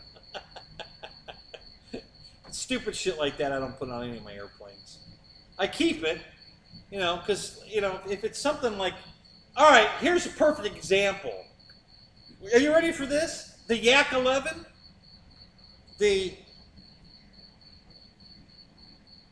air probe, the pitot tube, goes on with a magnet. You can take it on and off. There's a magnet in the wing. You snap it into the wing with a magnet. That's the way to do it. Now, I know Rich has been doing that, so... Maybe they picked that up from Rich, because Rich has been putting a lot of his pitot tubes and shit like that on with magnets lately, and that's the way the Yak came out of the box. The pitot tube is on with a magnet, so there you go. That's the way it should happen. So if this went on with a magnet, I might keep it to put on and off, but otherwise no. There's two antennas on my Draco I didn't put on for the same reason. You know, they don't serve a purpose. You know, they're just going to get broken off or poke another airplane and fuck another airplane up or something. So I didn't put them on. You know, I didn't put the extra antennas on my the 182, my HSD 182. The two antennas that went on the fuselage, I didn't put those on either. I left them off. The ones that hold the wing on, you have to put on because the wing will fall off. But yeah, those glue-on ones, I didn't put them on.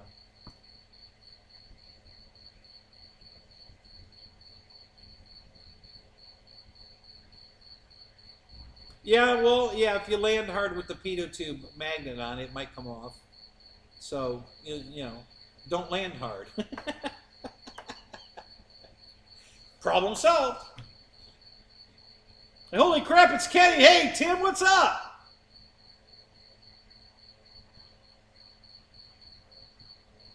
$11.99 for the Draco there? Oh my God, really? Holy crap. Paul, what's up? Yeah, it's okay. You won't land hard.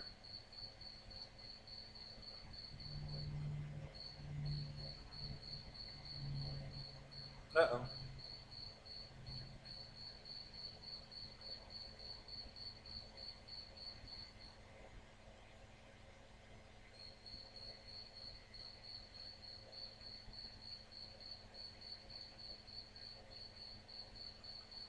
Oh, the pitot tube on the F-14's rubber?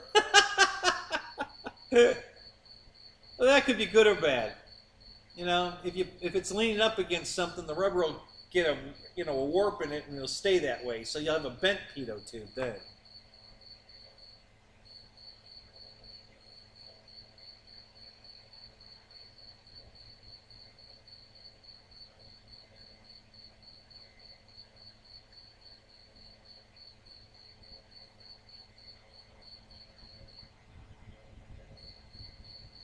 Yeah, John, that's not a bad idea actually.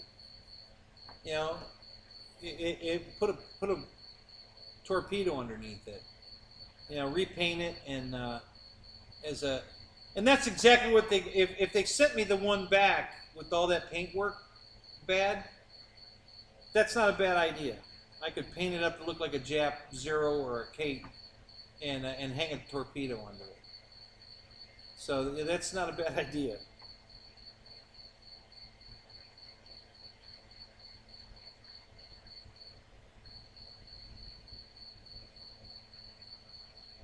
Oh God, this guy's back again. Thank you, Keller, for killing that stupid bot. That same bot was here last night. Or Sunday night, not last night, Sunday night.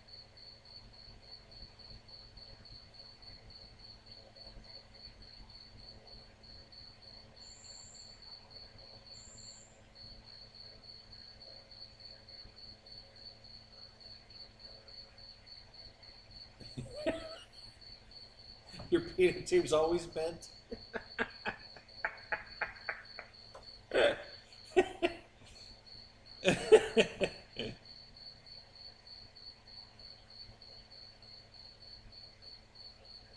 Oh, Tim, so you got one of the Yak 11s and you love it, right? Yeah, that's why I bought it. You know, John, man, John made that thing look great.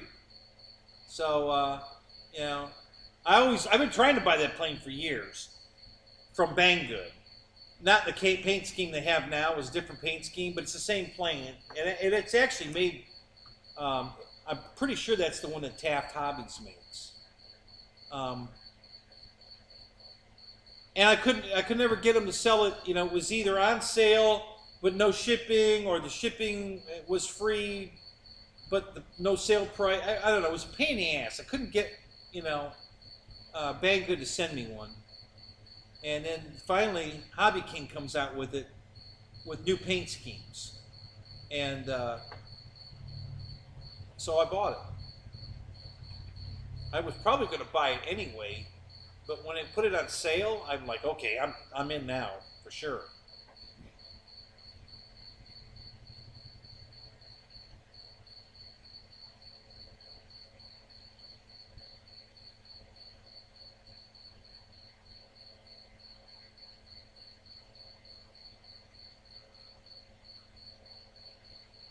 Yeah, you have the racer one, Tim? Yeah.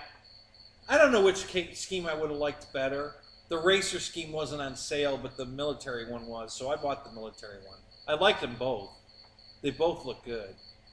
The racer scheme was one of the ones that Banggood had. It was slightly different than that. The military scheme was totally different, and I like the new scheme much better. The old scheme didn't look that good. I mean, it was okay. I was still going to buy it, but I like the new scheme way better. So I'm really happy that I didn't end up getting it from Banggood, and I bought it from HobbyKing with the new scheme because I like the new scheme much better.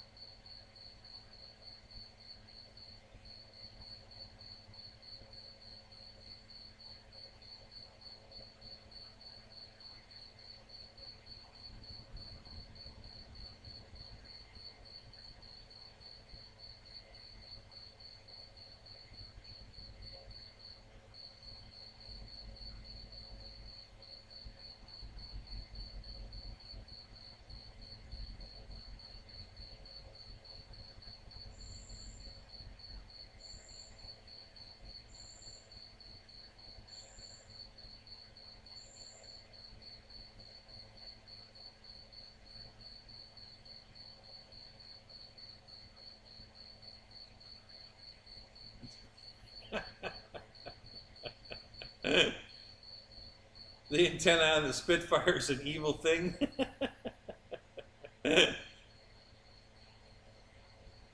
It's good to have a big torpedo. Good advice, yes. That's what she said, right, Paul?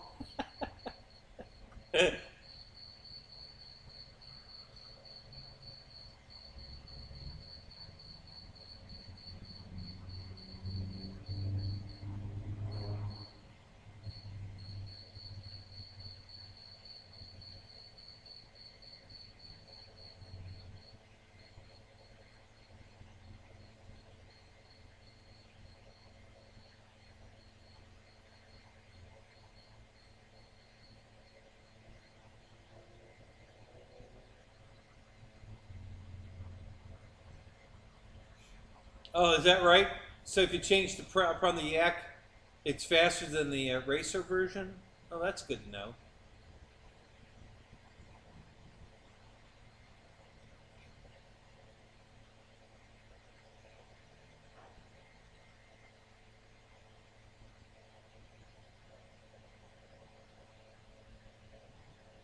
No kidding, 117 mile an hour. Not bad. Not bad at all. Because that's a pretty, the girth of that airplane's pretty big, guys. It's not, some slim nose, V900 or a P51. It's got a radial in the front of it type looking thing. For it to go 117 is pretty good.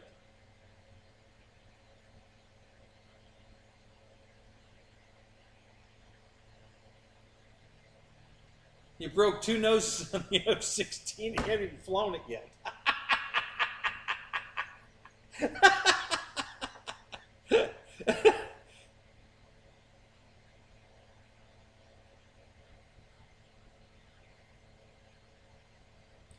So I don't know if you guys remember the Arrows MiG-29 when it came out.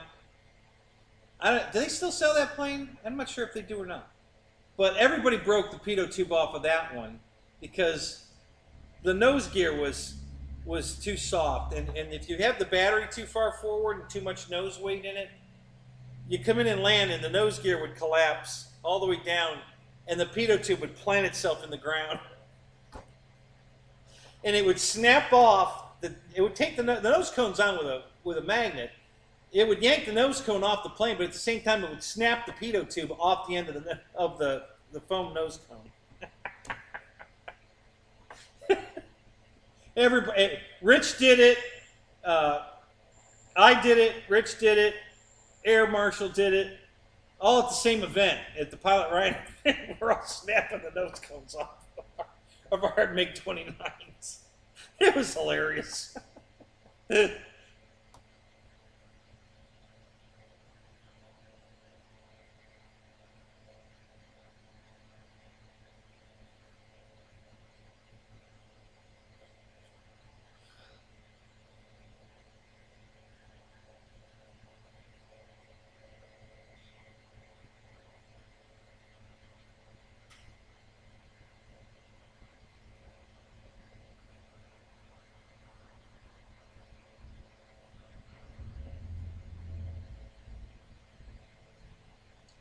Am I going to build this in front of me? Yeah, I'm going to build it.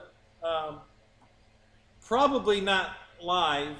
I'll probably do a build video on it and do some editing because there's so much going on here, guys, where you're going to have to figure out, what you're going to do and how you're going to do it. And I don't want to do all that on camera. That would make for a very boring watch for future views. So I'm going to do a build video and then I'll edit it up into something worth watching. So yeah, I'll definitely do a build video on this.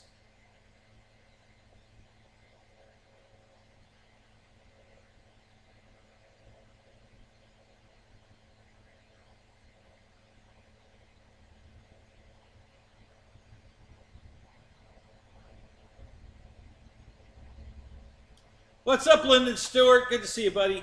Mike, not all of the turbine guys do, but I think they're afraid of them, honestly.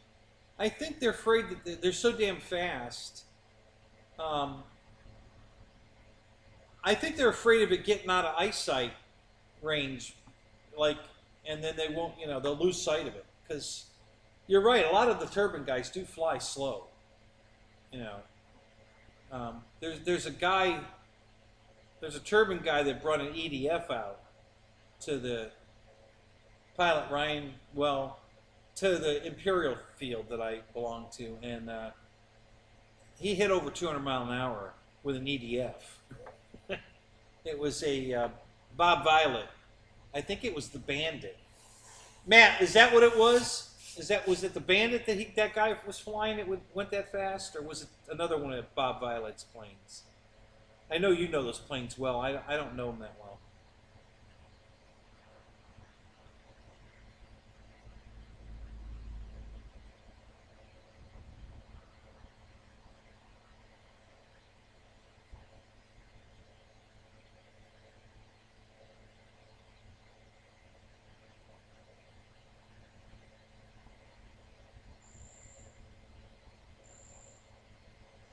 John, this is the, so you weren't here last night for the unboxing. So this is the BAE Hawk from Phoenix Models. It's a turbine airplane, turbine ready, and it's all plywood, balsa wood, carbon fiber construction.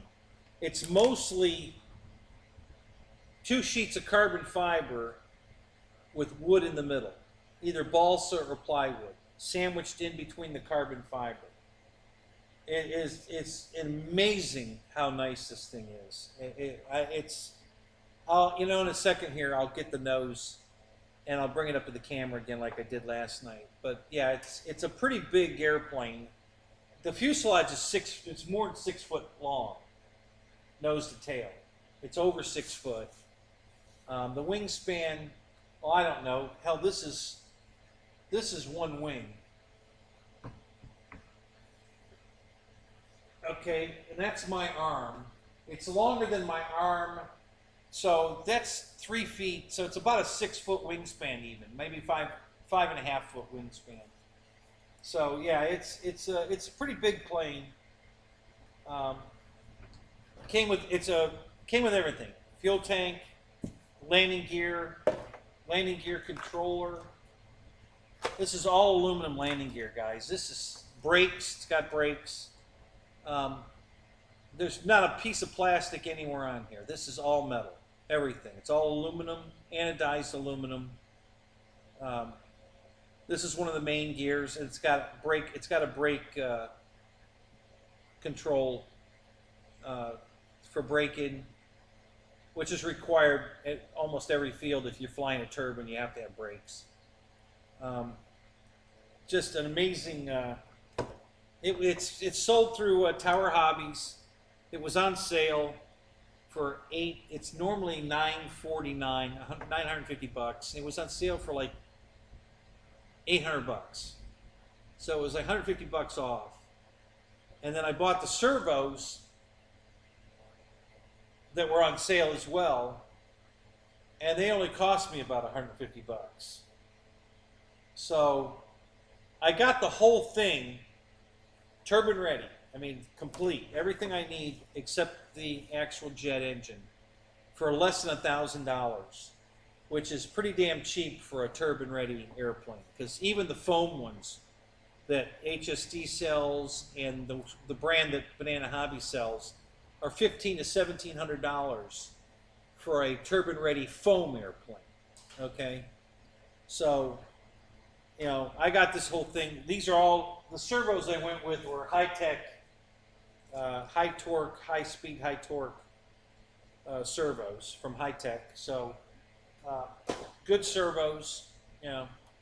So yeah, that's why I got into this, because I'm going to make it dual. It's going to be EDF or turbine. I'm going to make it swappable. When I put it together, I'm going to make it swappable, so I can have it either way. And then I'll fly at EDF until I find a turbine. Not in a hurry. This is not a Yeah, I know you want a Bandit, Matt. Is that what he was flying though? I missed your answer. I think. Let me look.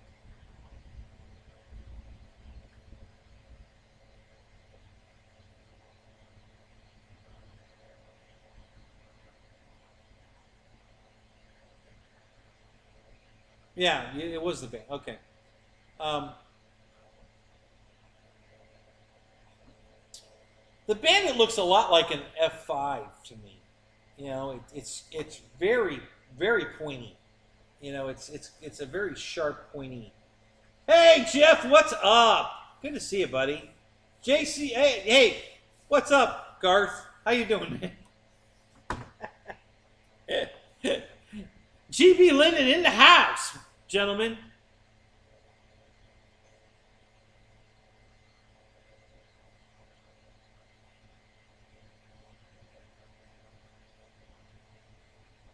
Wild Bill says, "Make it one of the others. Don't mess around." What is that referring to, Wild Bill? I missed what we're talking about.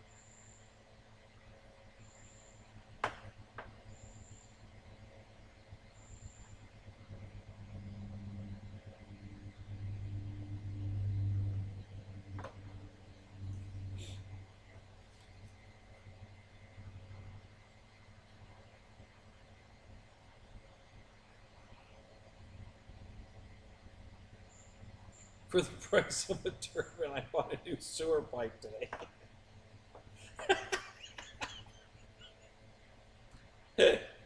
Well, if you get a big enough turbine in it and you get it going fast enough, yeah, you can make anything fly.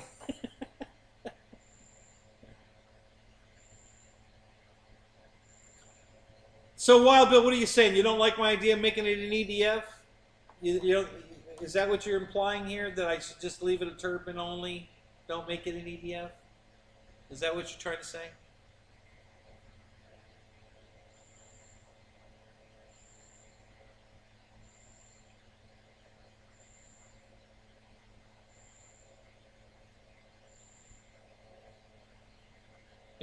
Yeah, Fred.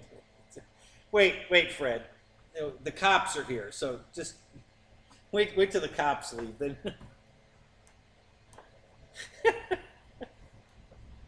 Oh my God.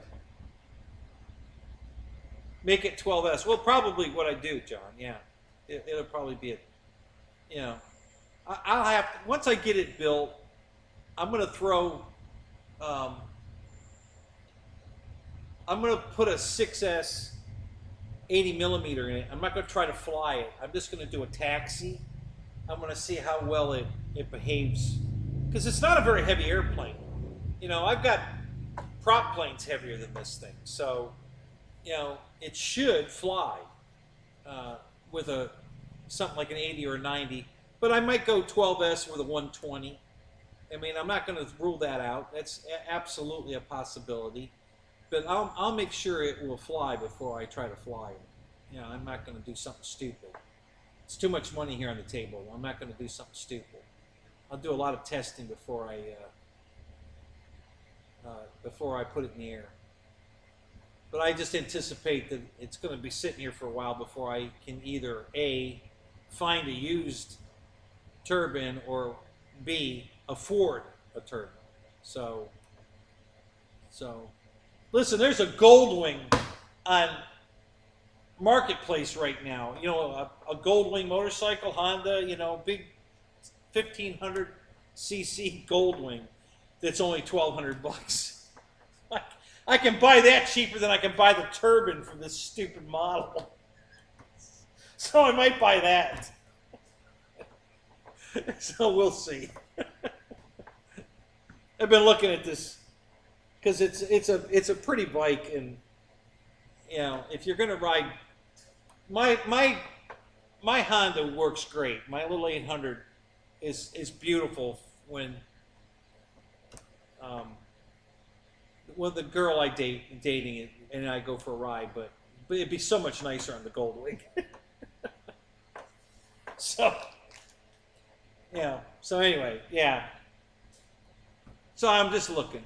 You know, I don't know. Looking at a bunch of trucks. I need to buy a truck. So still looking. Found a beautiful one. It's just a little bit more than I wanted to spend. But I might get that one. It's a Dodge Ram. It only has 117,000 miles on it, and it's like electric blue, 4-door. It's beautiful, and so I really had my eye on that one. But that one was like $6,800, just a little more than I wanted to spend. But with that kind of mileage on it, it would be a good buy. You know, it's only 117,000, so I've got something in the works with that. That might happen. You wouldn't trade your Goldwing for a plane? Yeah. That's why I want both, Mike. I want the Goldwing and the plane. So, you know, that's why we're going to make it an EDF for a while, so I can enjoy the Goldwing and the plane. And then we'll put a turbine in it later.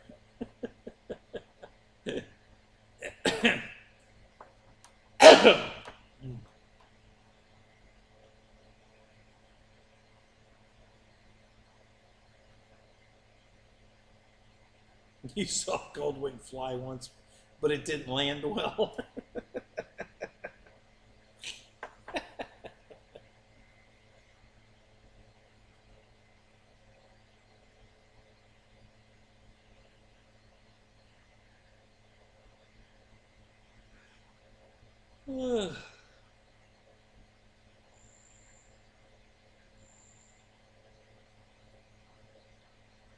I imagine that's supposed to read, can I touch the pedals on a Goldwing? Yeah, I can.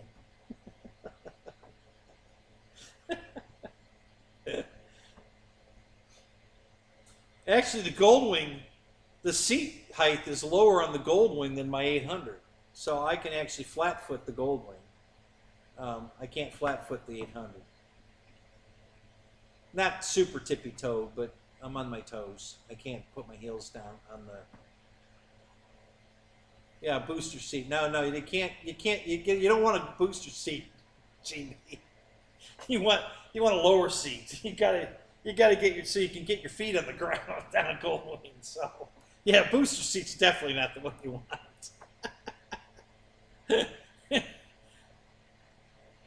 It's just the opposite on a motorcycle. You want a lower seat. What wing have you got, Mike?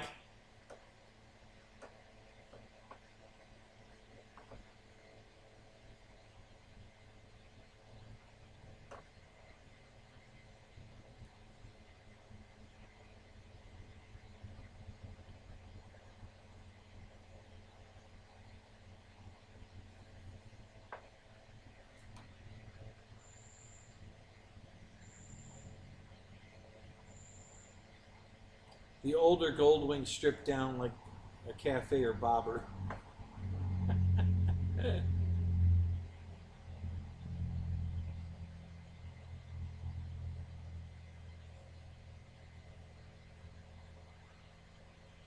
You know, Paul, if you're buying a Harley Davidson as an investment, you're wasting your money, because you could invest it somewhere that'll make you a lot more money than buying a Harley. I'm so tired of hearing that.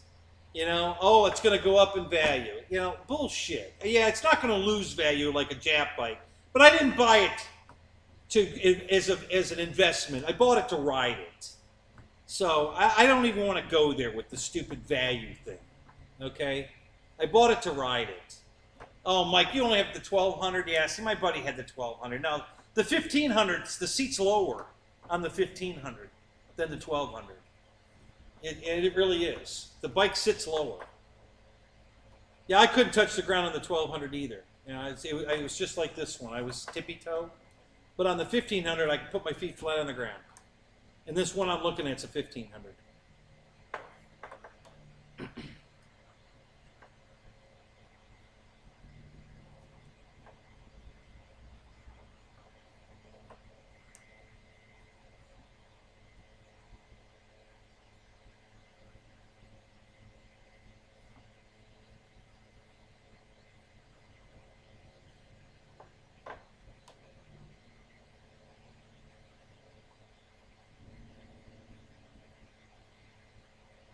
You're about to test your new RC boat in the tub?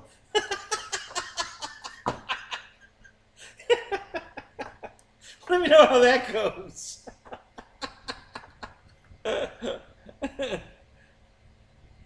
Wow, you had a 1,000. Wow, that's way back. Holy crap. So your 1200, what's it, an 84?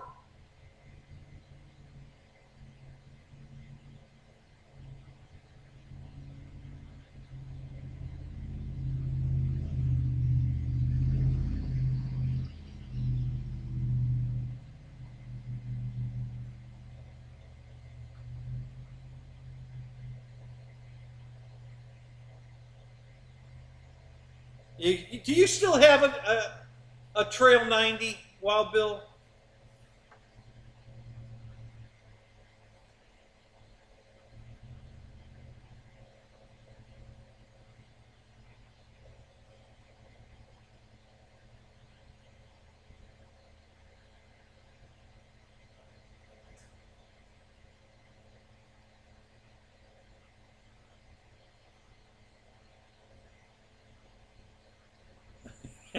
Tim.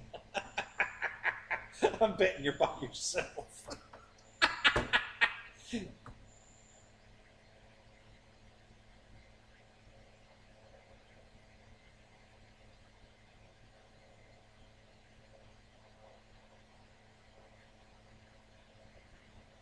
Yeah, I must admit, yeah, I can say for sure I missed a boat unboxing.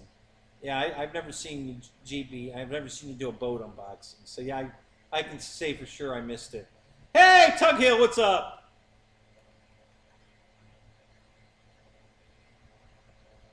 All those damn emojis blew me right off the screen. As soon as your post went up, the whole screen went, what?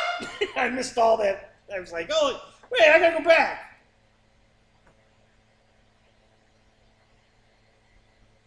Yeah, 84, yeah. That's the same year my buddy's was.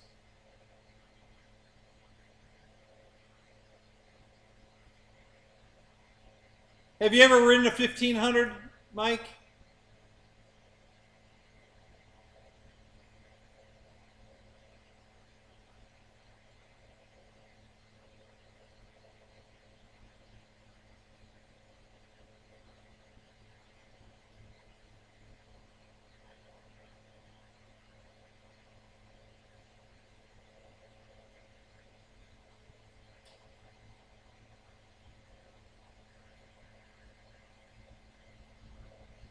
I should put a Goldwing sidecar in motion.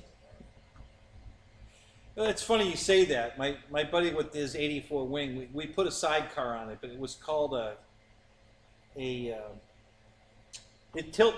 bike and the cart tilted like this together. Okay, it wasn't a fixed rig, tricycle-like thing. It was a special. I forget what they called it.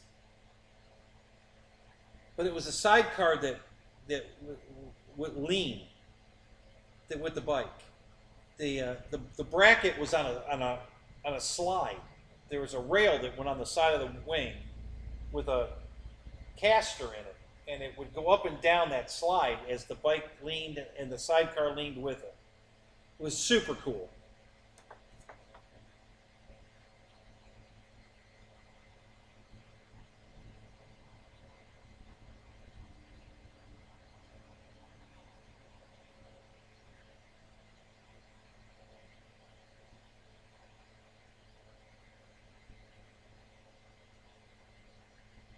Any gold thing is good.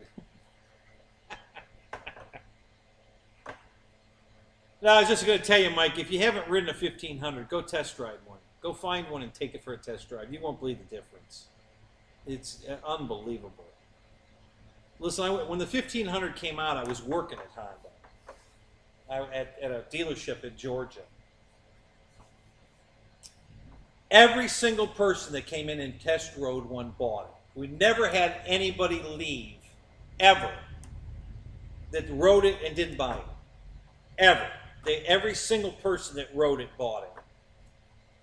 So one day I'm in the showroom, and I'm talking to the guy, And I said, what are you looking at? He says, the Goldwing. And I says, have you ridden it yet? And he goes, no, but my wife's on the back of it right now with your salesman. And I started laughing. I said, get your wallet out. He says, what? I said, yeah, it's already, trust me.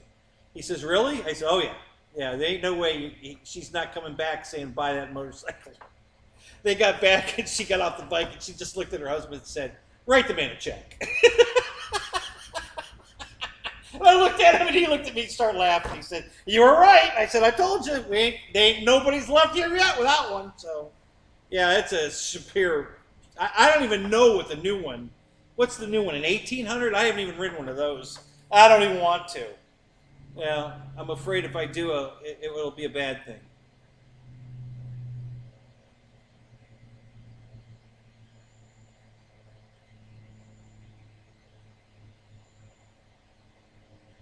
Oh my God!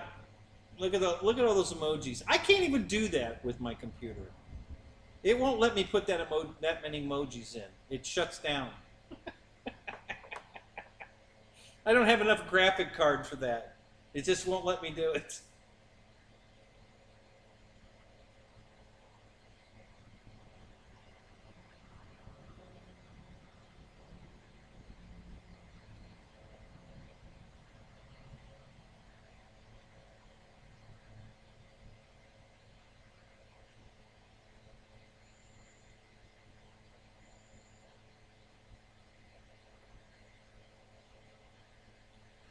Articulated.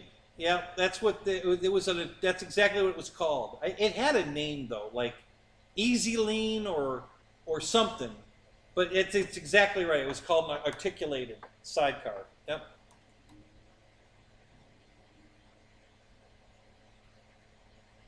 Yeah, he's married. He's still married to my ex mother-in-law. Um, she had broken her hip or something, and she couldn't ride on the back. But she still wanted to go riding with him, so he found this sidecar. He didn't want a conventional sidecar. He wanted something different, and he found that articulated sidecar. So he bought it, and then we were in the shop, and we made it work. We put it together, put it on the bike, and then he shipped the bike over to Germany, and he was riding it on the Nuremberg ring with the sidecar on it. It's got video of it. It's pretty cool.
I'm just trying to get caught up here, guys. You guys, I missed a bunch of this stuff.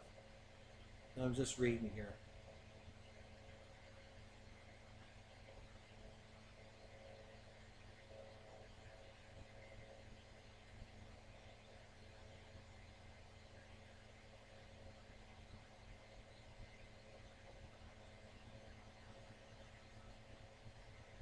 Darn it.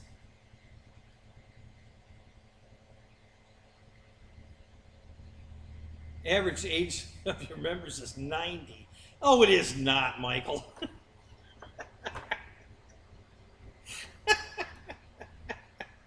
It can't be the average age. Come on.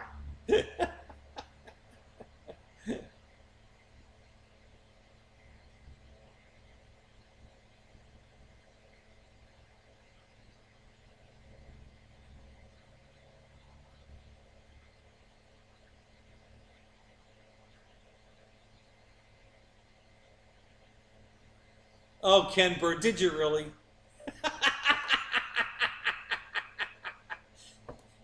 You forgot this dude took the sidecar off. Kickstand? What the hell's that? What do you need a kickstand for? Oh, that's funny.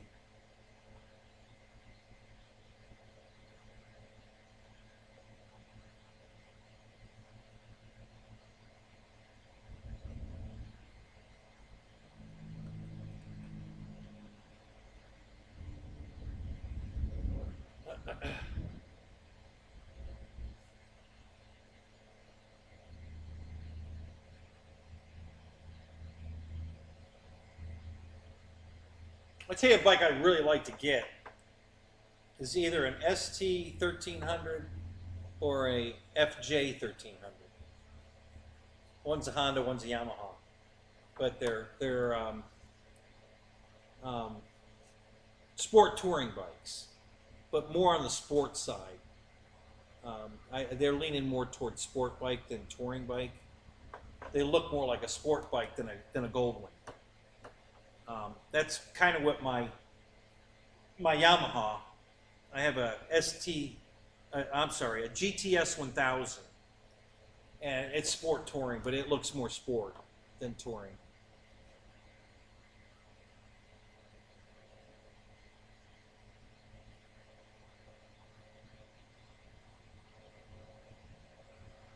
So we got off of planes completely, man. We've been talking motorcycles for an hour. You guys, yeah, and my viewing count went down to 22 because the guys that were here for airplanes left because we're not talking about airplanes. We're talking about motorcycles.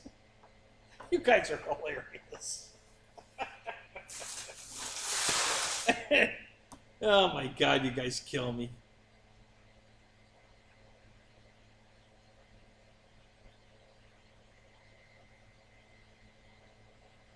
Yeah, my average view duration is shit. Ain't making any money tonight, guys.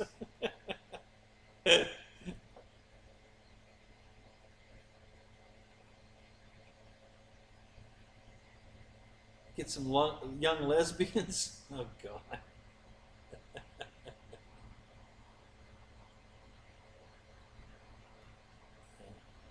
You crash airplanes as much as you crash bikes. Okay. Well, you didn't say airplanes. I crash RC. Have you got some surface stuff, Juno?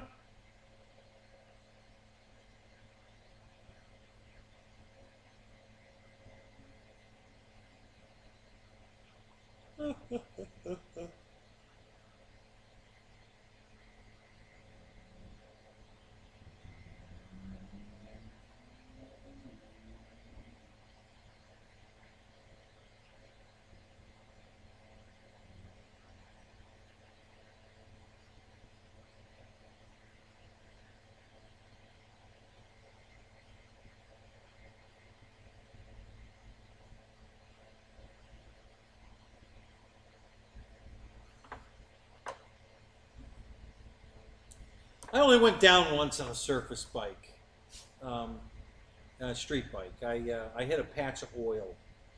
There was a going into where my hobby shop was. There was a torque converter company across the street.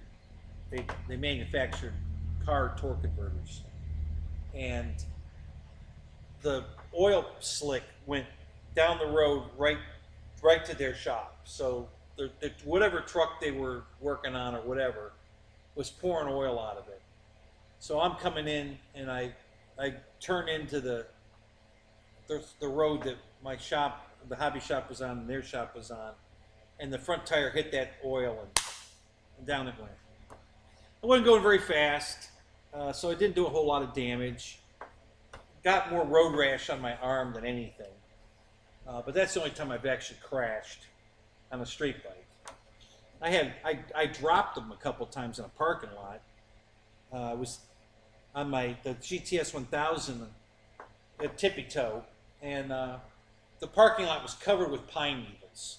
I don't know if you guys have ever tried to hold a motorcycle up on top of pine needles, but they roll, right? So you put your foot down, and they just roll, and your foot goes whoop, and down it went. So no damage, you know, it was all right. But yeah, I think I've dropped that bike twice. Same situation. With that single-sided swing arm on the front, you don't have as much travel. So when you're trying to keep the bike from falling and you need that extra turn and you don't have it, guess what? So it takes a little getting used to. That bike's a little bit tricky. And once you're riding, it's fine. It's wonderful. It's just that tight maneuvering.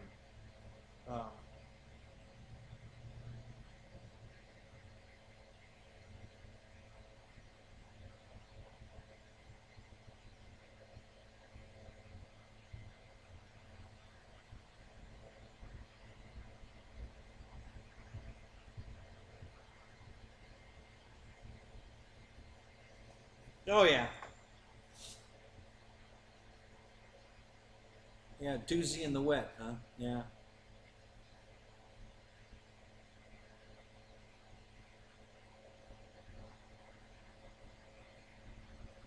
Yeah, I can imagine. I made a a light out of a beer can once. I still have it. It's in the house. And I mounted a a regular light fixture in a beer can. Just wanted to do it. I thought it would look cool. So, I was a teenager when I made that. I still have it. I think it's a Miller Lite. I believe it's made out of a Miller Lite can. Oh, Christ, that bot's back again. Oh, shit. Thank you, Mike. I don't know why I can't permanently delete this motherfucker. I should be able to just delete him from the channel.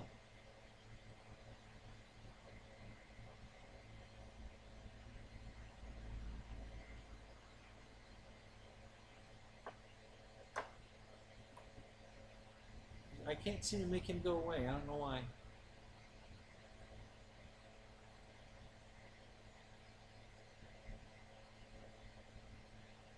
Roy, you ride a motorcycle too? What do you ride?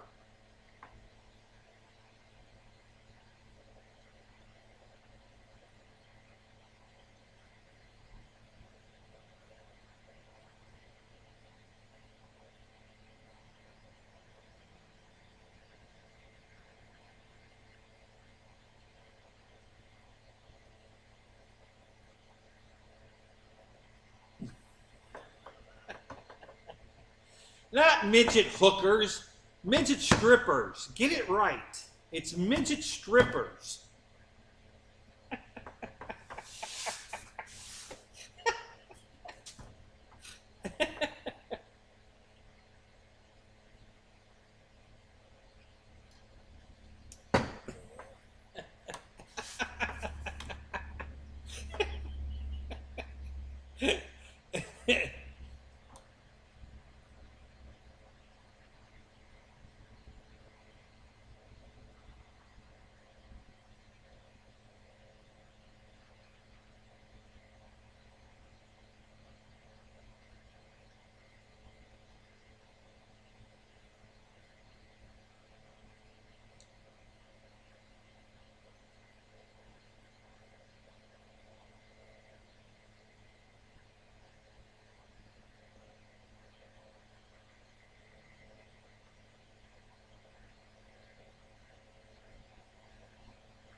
No kidding.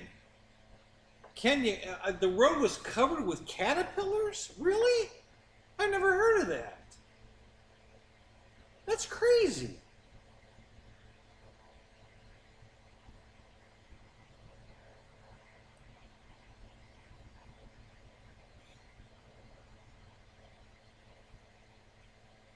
Cheeseburger zebra?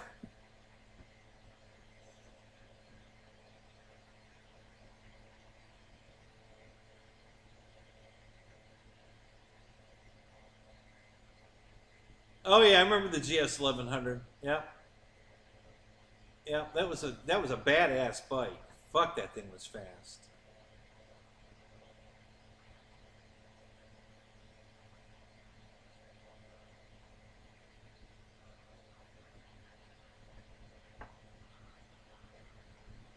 You ride a katana, Juno?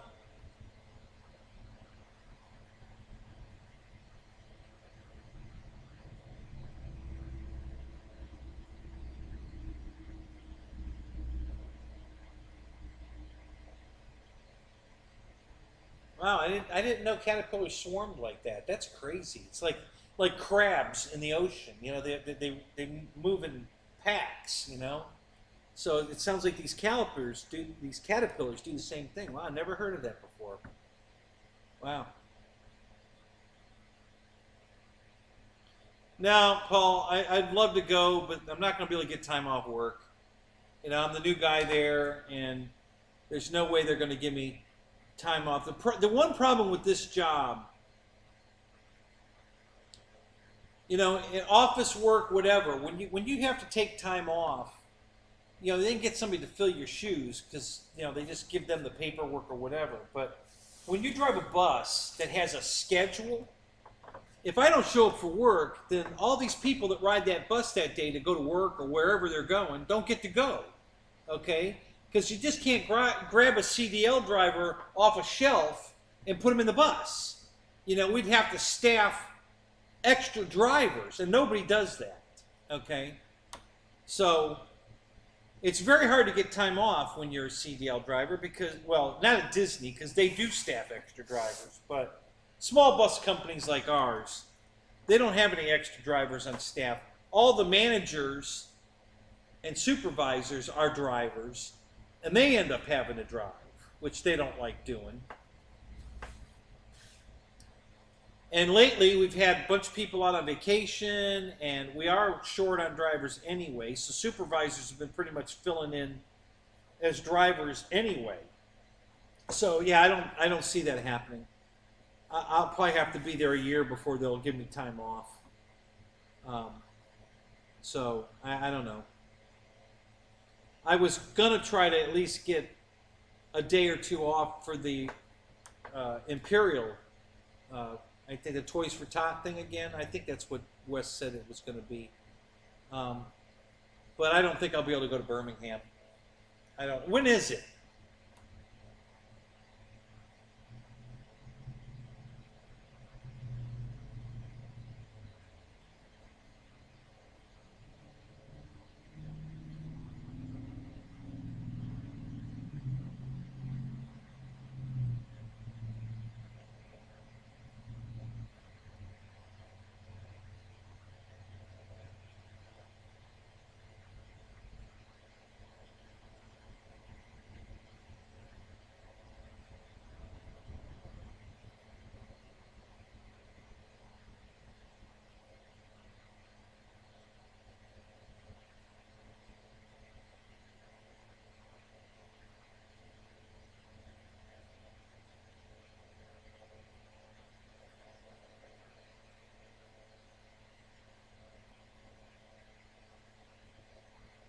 Oh, you're going to come to the Toys for Tots, Matt? Okay.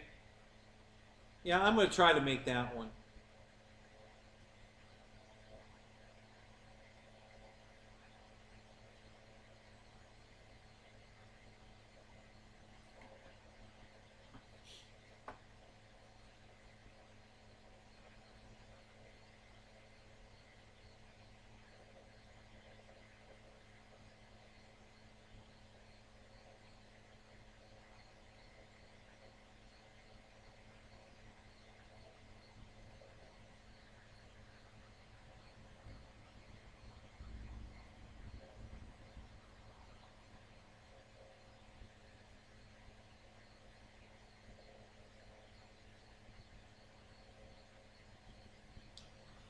Yeah, Lyndon, I don't think it's going to happen. I'm going to tell you why. Um, you know, they had so many uh, Dracos made, and when they went live with the sales, they sold something like 13,000 that day.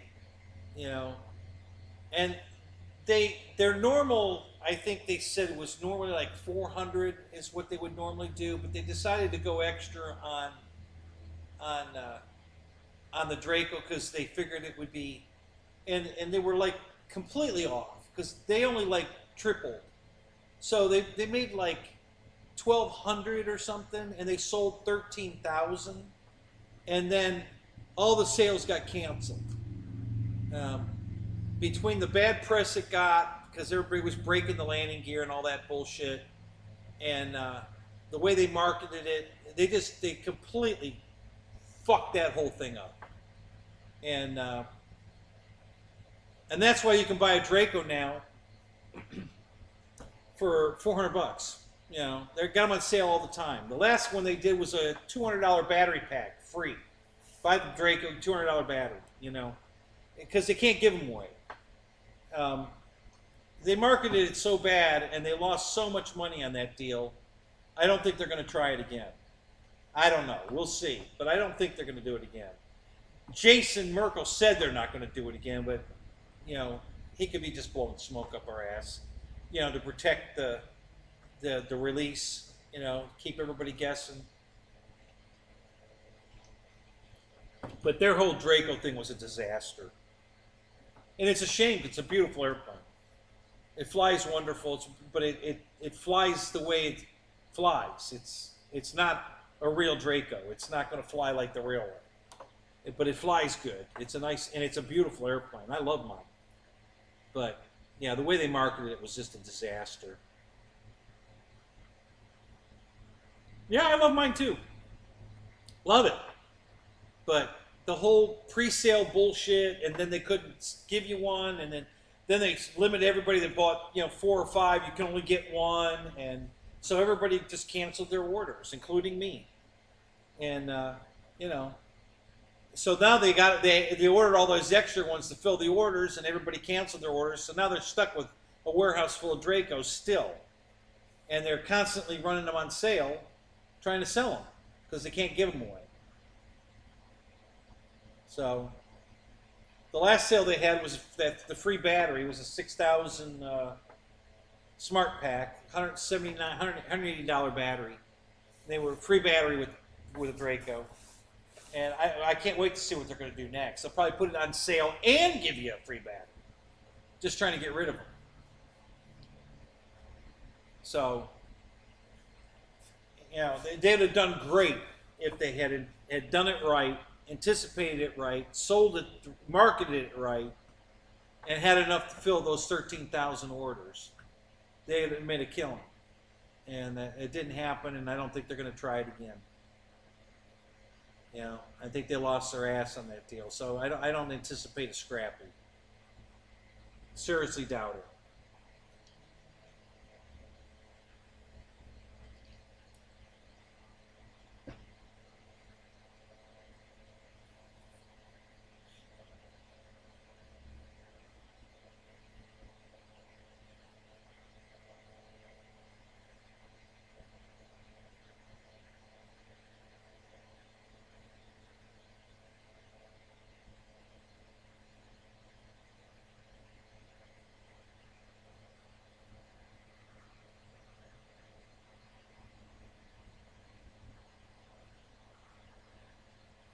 Have I wrecked the landing gear? No, the landing gear on my Draco is perfect. You know, I 300 landings, guys. I over 300 landings, and I did not break the landing gear. The landing gear was perfect.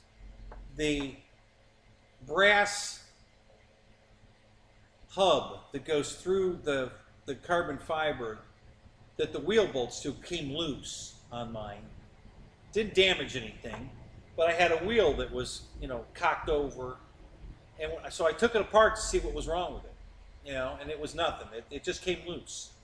Nothing broken, everything's fine. But I told Brent when he made that kit that I was going to buy one anyway, because if I'm going to take it apart, I might as well reinforce it. Why not? I mean, what the hell? It's a great kit, and it's cheap. I'm just going to say it. It's cheap, you know, and it's cheap insurance, because if you get that kit and you put it on your Draco landing gear, you'll never break it. And at the slim chance that you do break it, you're going to break all that damn cladding that goes around it. And that plastic shit that goes around it's $150 to replace all that if you break the landing gear. Because if you break the landing gear, guess what? You break all the cladding too. So by the time you replace it all, it's going to be a $150 fuck up. So for the cheap ass price of that reinforcement kit that Brent's selling, it's just the cheapest insurance you can buy. So I bought it. I haven't put it on yet, but I'm going to do a video on that too. Like I said, I was going to do it tonight, but we've got, it's midnight, right? Yeah, it's 12:30 now. What is it? 12:03? Yeah, 12:03. I'm not going to start that now. Yeah, I bought a set of the giant foamies from the HobbyKing Grand Tundra, the big soft foamies for that. That's what I'm putting on my Draco. I bought those. They look fantastic on there. They're perfect. So they're super light, super squishy. So yeah, when I get a minute, I'm gonna do a video, because I promised him I'd do a video. So I'm gonna do a video and fix the landing gear on Draco, and maybe Sunday. Maybe I'll do it this Sunday, or maybe I'll go flying Sunday and do it Monday. Man, I might do that. I have to give that some thought. But yeah, I didn't break the landing gear on mine. It's fine. It just, after 300 landings, it came loose, and you know.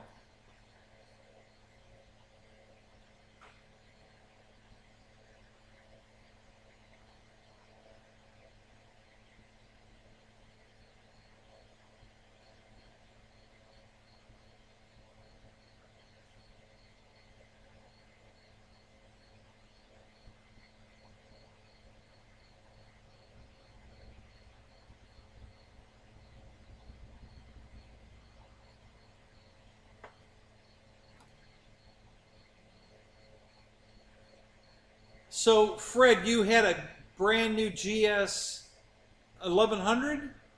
Is that what we're talking about here? You jumped on it, what, side saddle? What the hell? Seriously?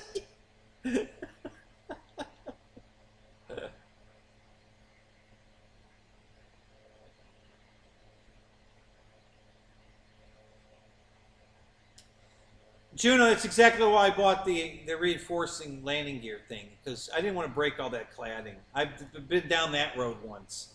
My my Donyar DO27, same thing. It had cladding all over the landing gear, and took it out and flew it on a day when it was freezing down here. It was probably like 27 degrees down here, and all that plastic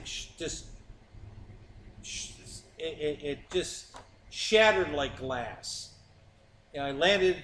It was a good landing. I didn't hit hard, but it that little bit of flex and 27 degrees, that plastic they used just shattered like glass, million pieces. It was expensive to replace it. I had to order new cladding to fix it, and so yeah, I don't want to go through that again.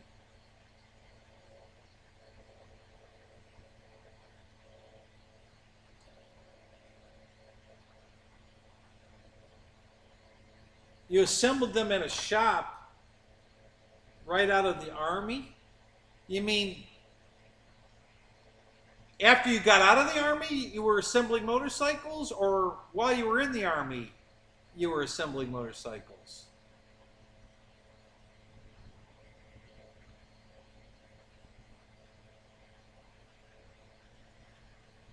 Yeah, Lyndon, God, I don't know how you afford to live down there.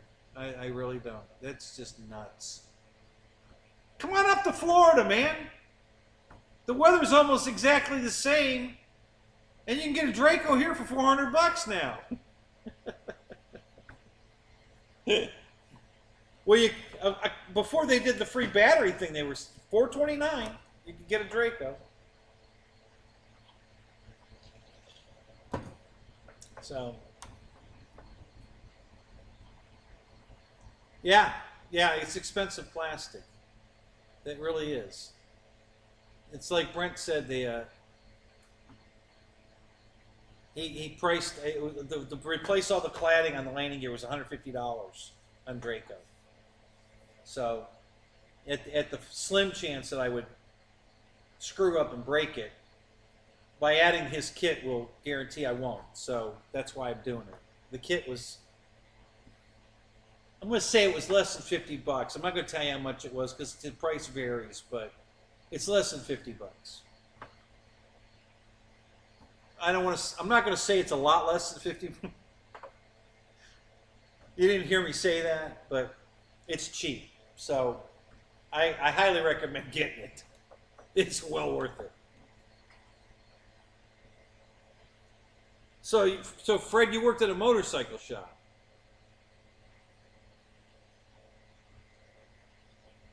Was your boss mad when you bent the gear shift lever on a brand new bike?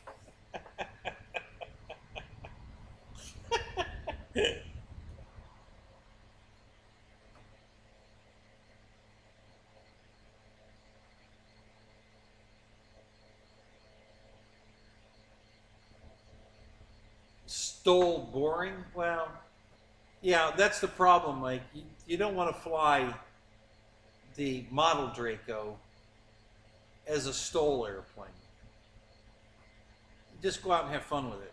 You know, don't try to do. That's what everybody went out and did. They're trying to hang it on the prop and land it like the real one, and that's how you break the landing gear. It won't work. It won't do it that way.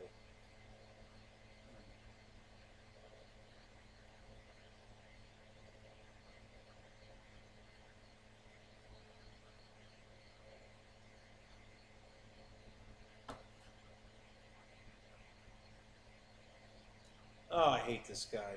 Why can't I not get rid of this guy?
All right, Tim. Hey, man, have a good night. We'll see you later. Thanks for coming.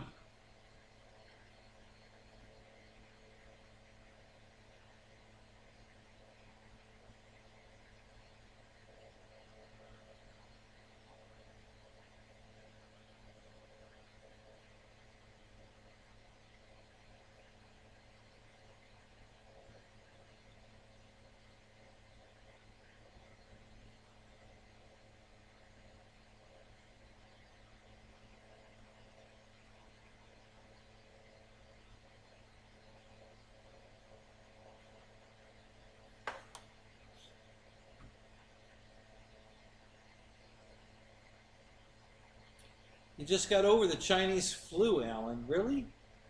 Did you get COVID? Or were you lucky you just got the Chinese flu instead of COVID?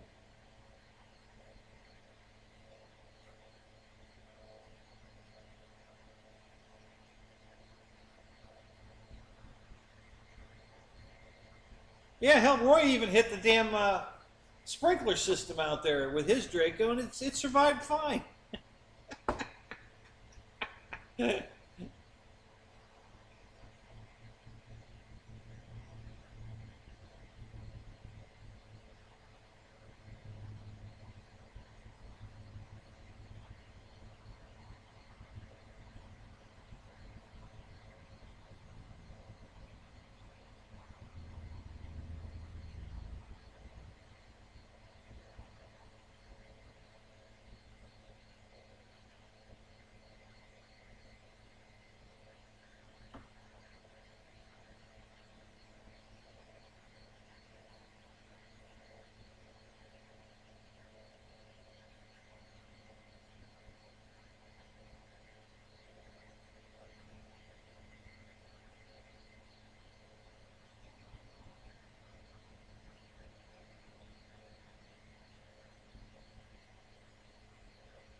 Is this your flight, Roy?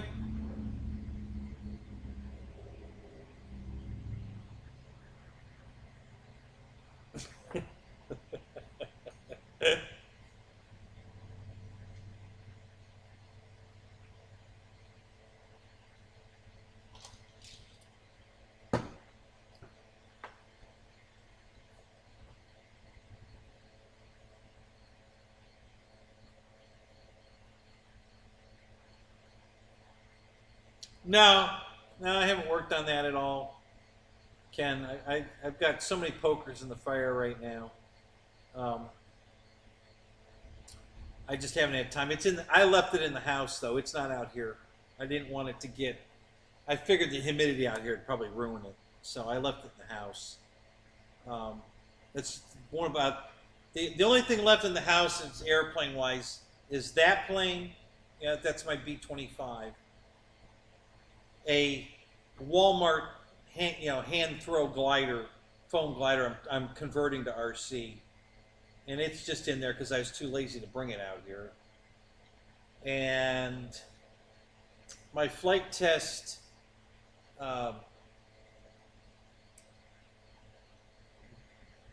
What's that thing called? The Gidget, the Durgit, that amphibious foam plane that flight test came out with.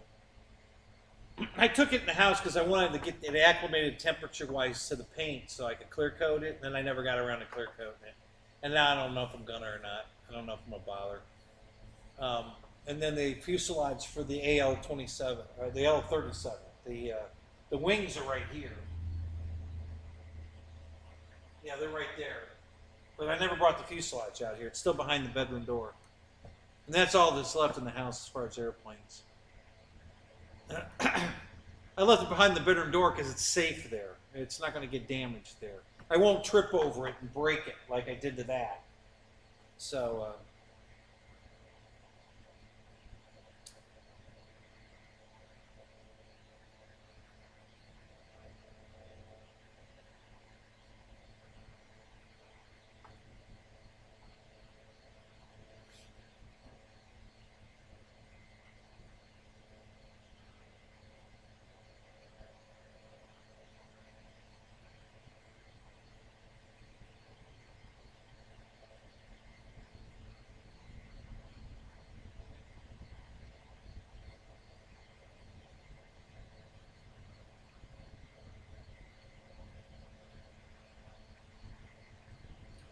yeah, Lyndon, I've been there. And I'm not even in your situation. I've been there. There's several planes that Horizon discontinued before I got a chance to buy it. It really bummed me out. Hopefully they're going to bring them back. I hope they do. If they do, I will buy them. One was a Spitfire. I really wanted their 1200 Spitfire, and that was a great flying airplane. It's beautiful looking and it flew fantastic. And I didn't get that one.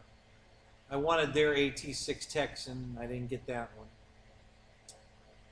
one. There's a couple more that got away from me that I wanted that Horizon discontinued. Really bummed me out.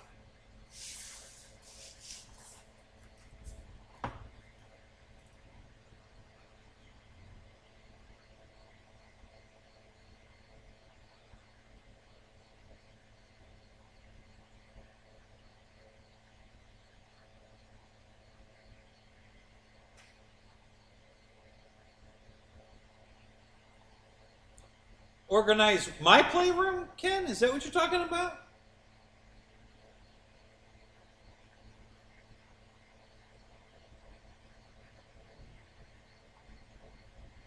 Yeah, I've been looking at that one too, Roy. That one and the Sea Fury that Avios has. Actually, no. It's not Avios. It's the Banana Hobbies came out with that Sea Fury that used to be the Avios plane, I believe.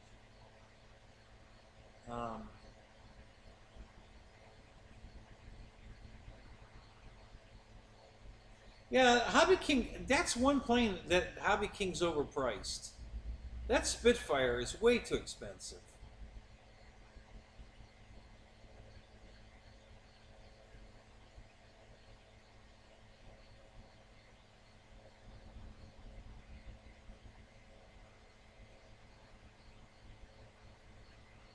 Oh, the Sea Fury sucked? Oh, did it really?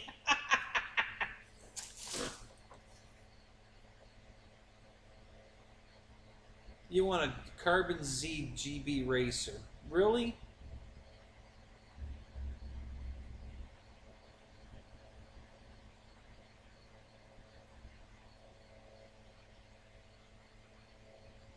Oh, it does, Ken. Listen, I totally agree.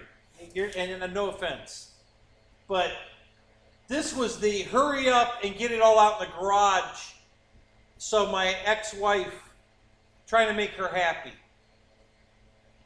And I couldn't do it fast enough, okay?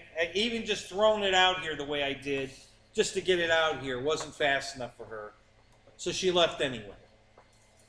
So that's why it's like this, because I just literally brought it out here and threw it on the floor. Literally, it's all over the floor. There's bags of shit like this and this. I don't even know what's in this bag. This bag here. I don't know what's in this. I just brought it out here and threw it on the floor. Getting it out of the house. Just all the airplanes, everything. Just trying to get it all out of the house fast enough so she wouldn't leave, and she left anyway. So yeah, you're right. The place is a mess. I know that. But right now, I'm still trying to get the rest of the shit out of the house to get it livable, and then I'll clean this mess up. What I'm gonna do now first is I'm gonna take the tent down that's behind the camera, and I'm taking all the boxes down from the wall. And I'm going to build a wall out here where the apartment wall is going to be. I'm going to simulate the apartment wall here. And that'll clean out that back corner. I'm going to start building my room, the hobby room. And get the electricity and the room built and start building the apartment part of it. Because a lot of this stuff is going to go in either the hobby room or the apartment, and that'll clean up a lot of this shit. You know, it'll get this stuff organized where we can get it put away instead of it just being everywhere. I gotta put it all away. So like I said, I got so much going on right now. I just don't have enough time to get it all done. right, Jeff. Hey, man. It's good to see you. I wish I got home in time to watch your show. You know, I don't get home till 9. So, but it's good seeing you. Glad you were here.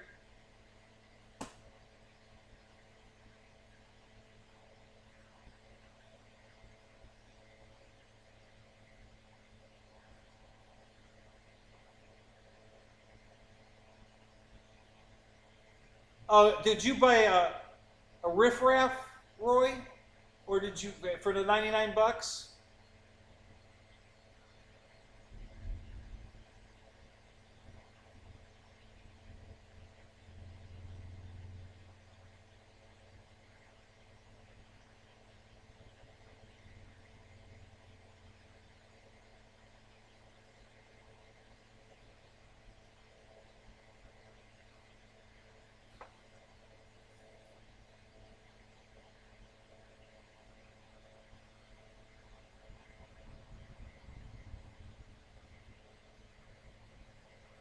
Yeah. Yeah, no, see that plane was a good plane. Yeah, I bought 2 of them. I bought the first one at the regular price, and then when they put it on sale for 99, I bought another one. No, it's a good airplane. It wasn't crap. It's a good airplane. The tail wheel was crap. Like I was saying, both of them snapped off on the maiden flight. But no, I like that plane. I sold the first one because I didn't want. I decided I had to downsize a little. So some of the stuff I had 2Zs and 3Zs of, I sold off. You know. But I still have my riffraff. It's right there in the rack. The tail wheel's on my coffee table in the house. I still haven't fixed it.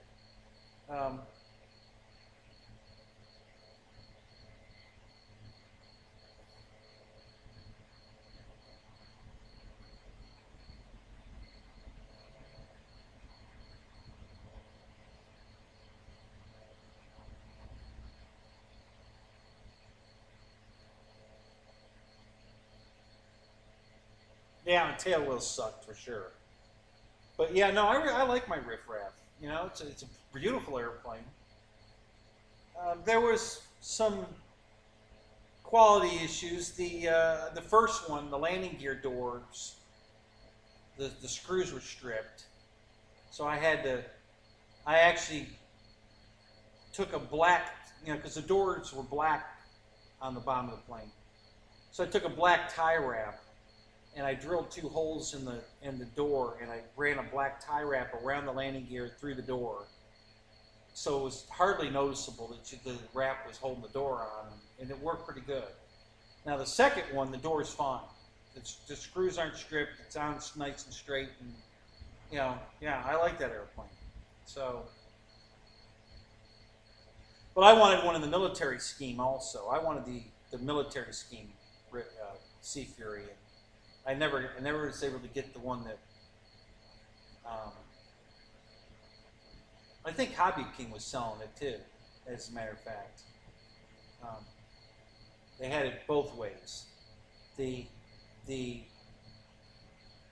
military one was a 4-cell, and riffraff was a 6-cell. So, Brian, hey man. I don't think I shouted you out earlier. I saw you in here. Thank you. Thanks for coming, man. It's good to see you again. Again, guys, Sunday night after David yourself, and Thursday night, 9:30. Because I don't get home from work till 9. So 9:30 on Thursdays. Okay? So Sunday after, whenever Dave finishes on Sunday, if he does a 2-hour show or a 1-hour show, we'll see or no show like Sunday. But I'll be on Sunday nights when Dave's off, and then Thursday nights 9:30. So we're gonna get back on a regular schedule.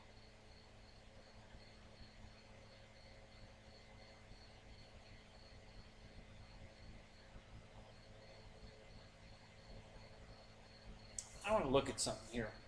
You got me thinking now. Which Spitfire did you get, Roy, that you like from HobbyKing?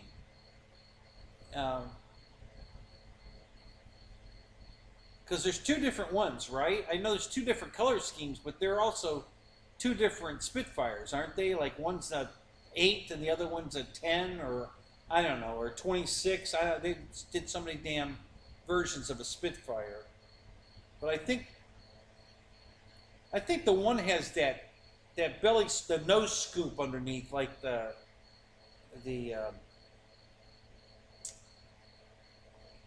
Hawker. Was it a Tempest? Is that what they called that damn thing? Yeah, I didn't like that one.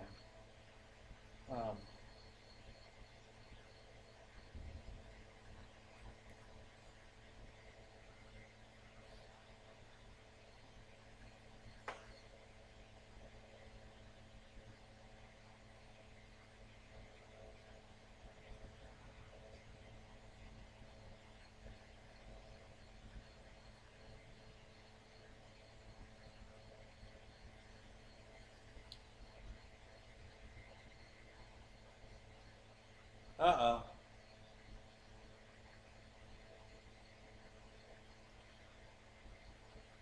They've got a new 1100 millimeter Spitfire out. Durafly. It's on their it's brand new on their page. Oh Christ. Here we go. I have a feeling this is another one of those no landing gear hand tossers, 1100 millimeter Spitfire. Let's see what it's. I just clicked on it. Let's see what it is. Help yourself, guys, if you want to join me. You know, open a window, take a look. God,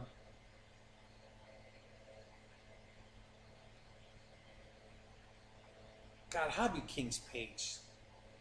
It opens. Hey, the King Air is still on sale for $299.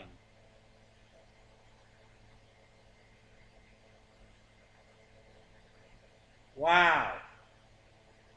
I think I'm gonna. Shit, I didn't know that was on sale for $299.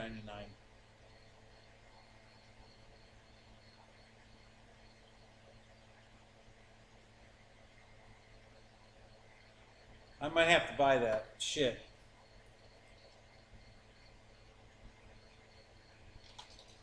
Yeah, see, that's too much money. They want $234 for this 1100 Spitfire. That's ridiculous.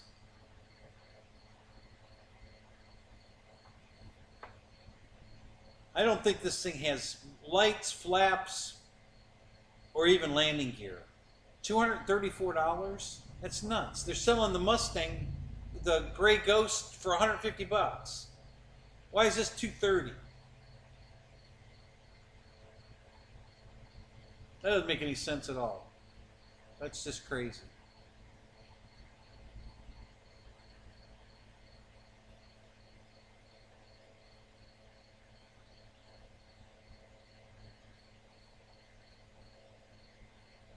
I was trying to load these other pictures, but they're not loading. I don't know why.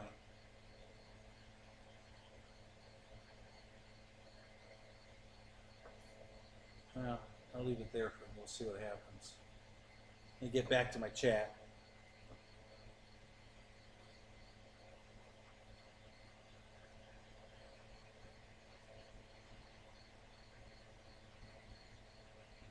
Seafire, Hurricane, Avios. What are we talking about? What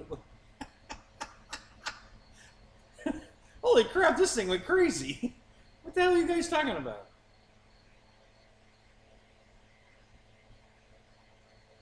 Get the flight line, Sea Fury.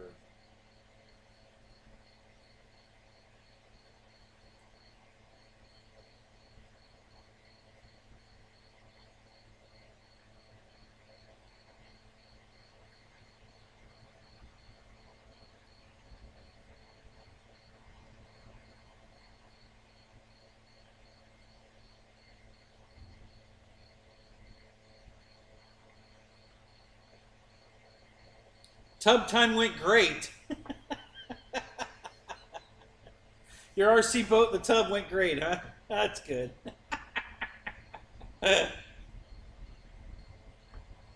Servo fail on what?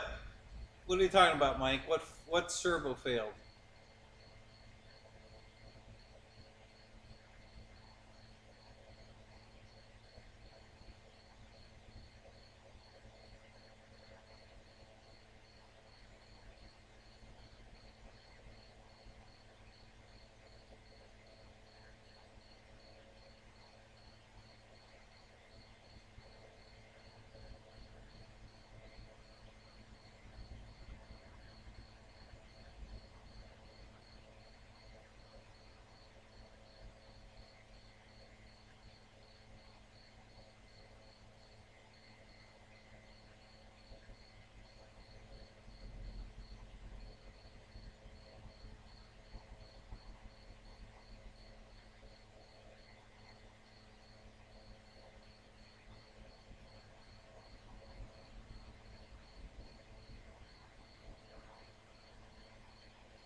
You haven't destroyed it yet.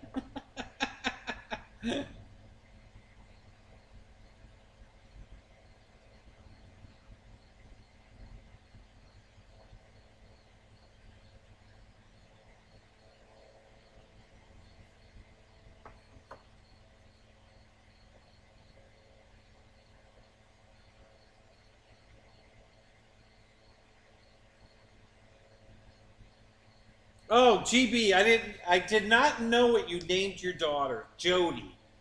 Good choice. I like that name. Nice going. That was a good choice. I kept meaning to ask you because I never heard the outcome of what you finally went with.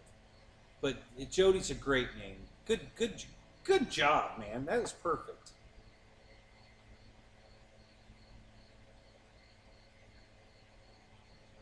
Building your third ASW-28. Wow, really?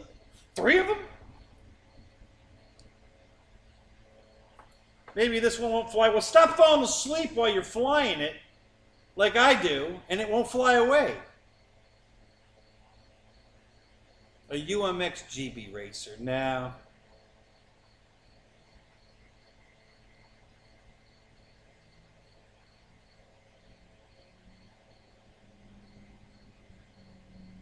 guy, really? I love my ASW-28. I bought 2 of them. That's a great glider. I love that thing. Did you guys watch my video with the streamers on the wingtips? Playing Stars and Stripes or something in the music? Go watch my video, man. That's an awesome airplane.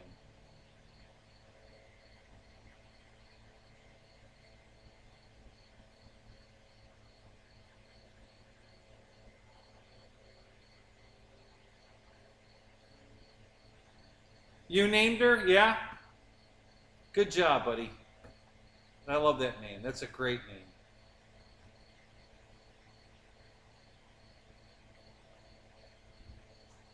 Oh, so Juno watched my streamer video, yeah?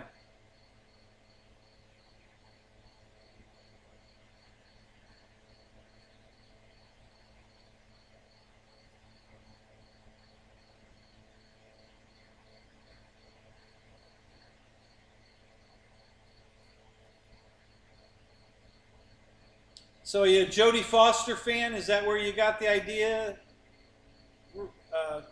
GB?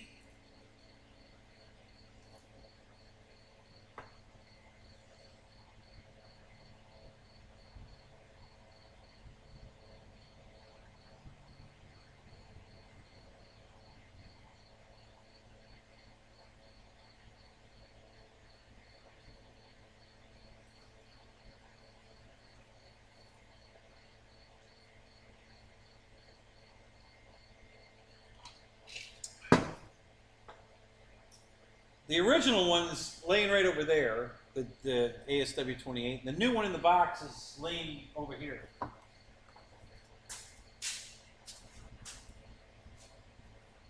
Like right here somewhere.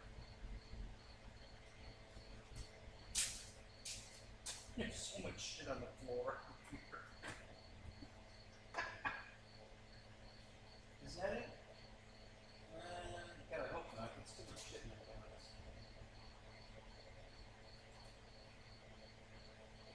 I know it's right here somewhere.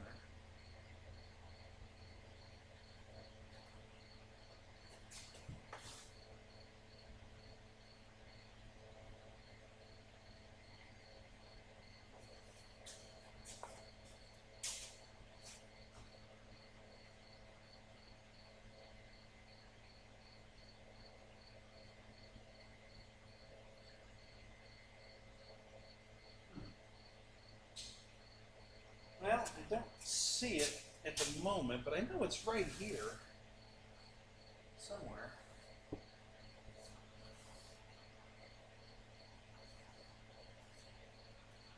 Huh. There's so much crap out here. My mom's cookbook, magazine rack. It goes on and on.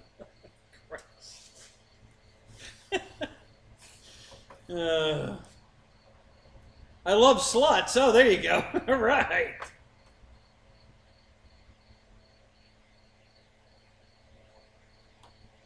He's not John Hinckley.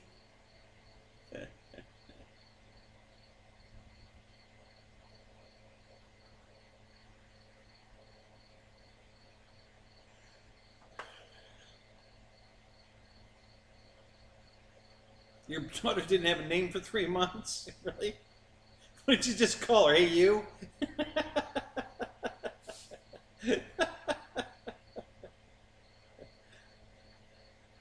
Hey, honey. Hey, you's crying. Go check on her for me.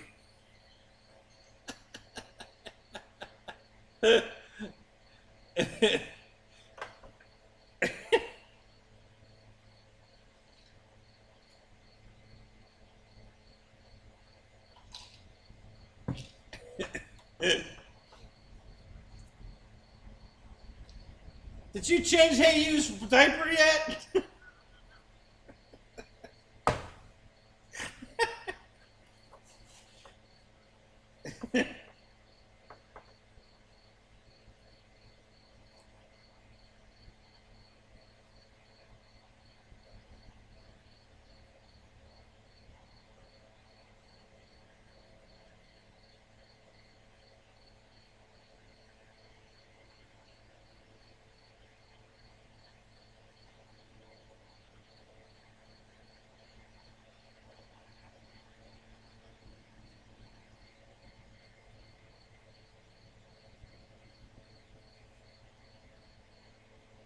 Thank God you didn't have any daughters.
All right, guys. I think I'm gonna pull the plug. We're not even in the close to the realm of RC anymore.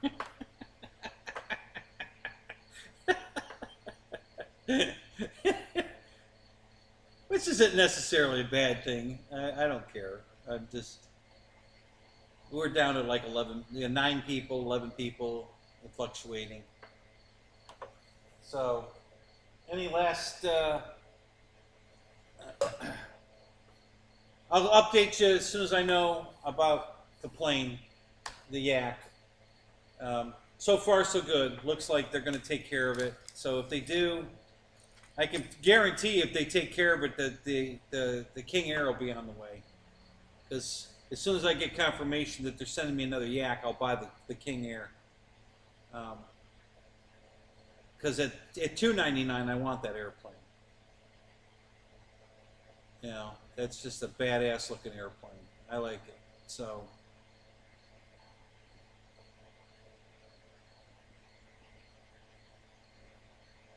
But it's so early. You're still here, Mike?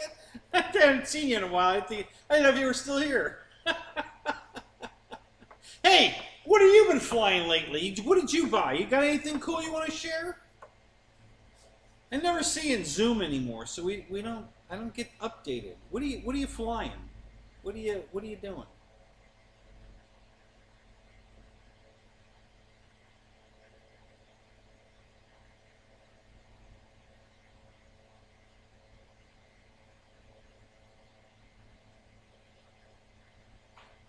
Yeah, Lyndon, I'll be around. Just keep watching. We're gonna get back into this. You know, I'm gonna work it into the schedule somehow. I don't know what I'm gonna giving up. Maybe the girlfriend. I don't know.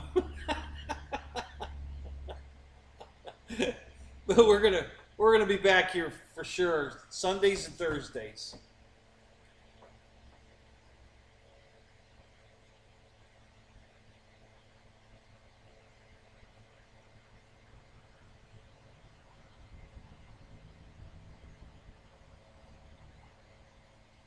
There you go. Good advice, Ken. Thanks for coming, man. It's good to see you. So you're flying an F-22 90 millimeter, okay. T-33 80 millimeter, and debating on unboxing the Spitfire, the Freewing 190, or the Tiger Cat. Oh wow! All three of those are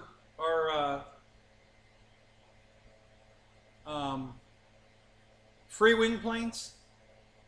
The Spitfire, the 190, and the Tiger Cat, all free wing.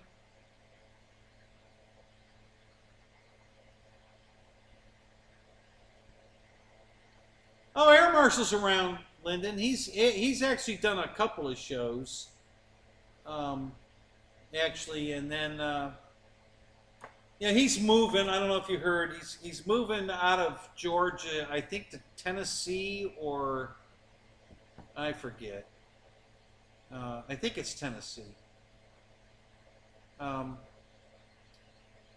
nothing crazy yet because they haven't sold the house yet or anything.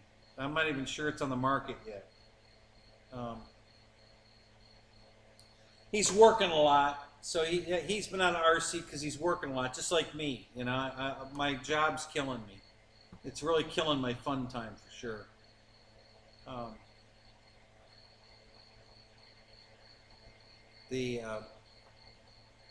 But yeah, he's around. Yeah, he has done a couple of shows on Friday night. And then, so yeah, keep an eye open tomorrow night. He might do a show. I don't know. I mean, you know, he doesn't call me, say, hey, I'm going to do a show. But he's been doing some Zooms though. Pretty much every Friday night they do a Zoom. So look for that too. If you've got an old link for his Zoom, it's always the same link. So you can use an old link if he's not sending you updates.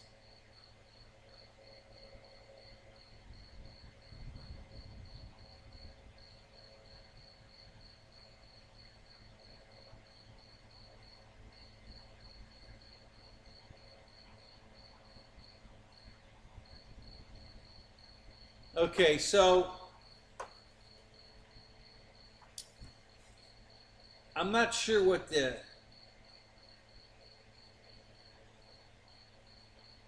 EFL.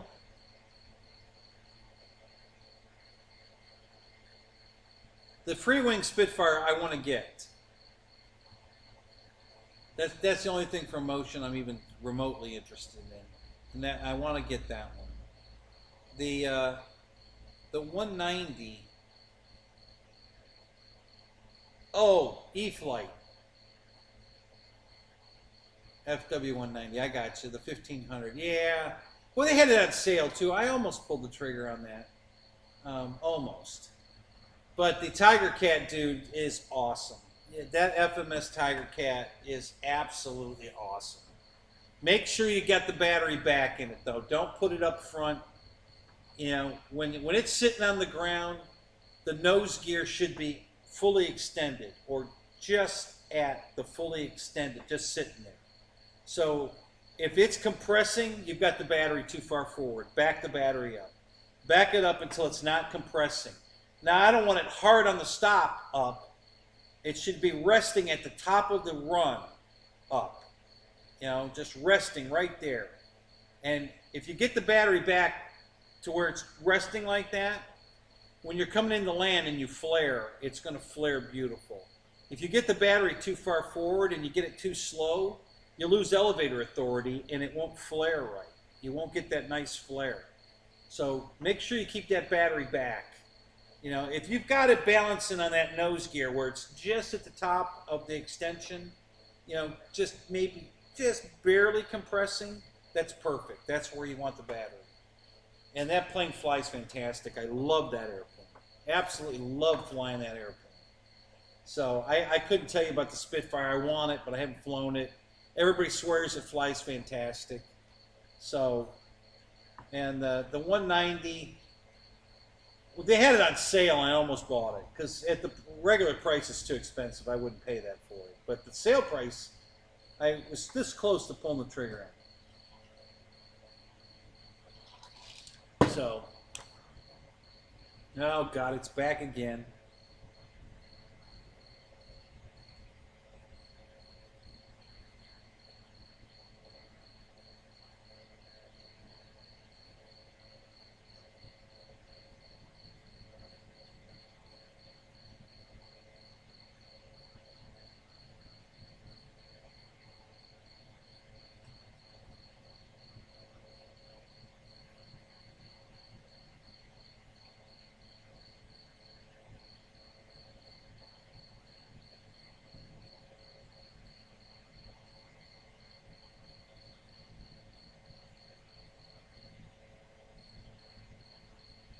Yeah, Nate, they found me.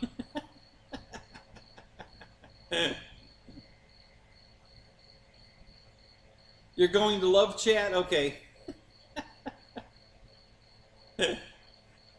All right, so it's perfect time for me to end this. Hey, Nate, I'm sorry, man. I'm signing off. I wish you were here earlier. I'll give you a minute though, if you want to tell me what have you been working on or flying lately. What have you been doing?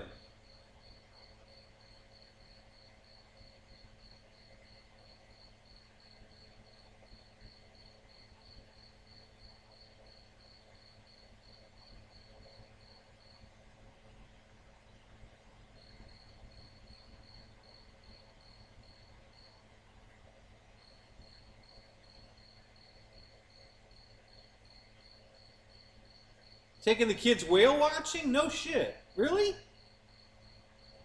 I didn't think. Do you live next to the ocean? You're not by the water, are you?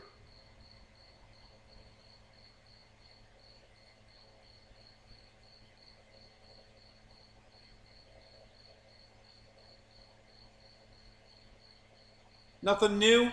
Haven't bought any crazy new stuff? Hey, did you buy a King Air by any chance?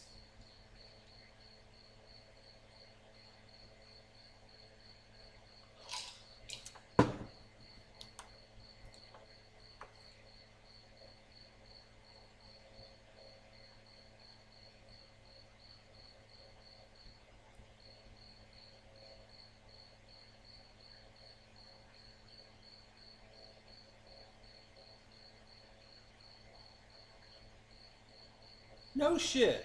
Wow. I didn't know you were that close to Boston. So what do they have, a boat you go on, go whale watching?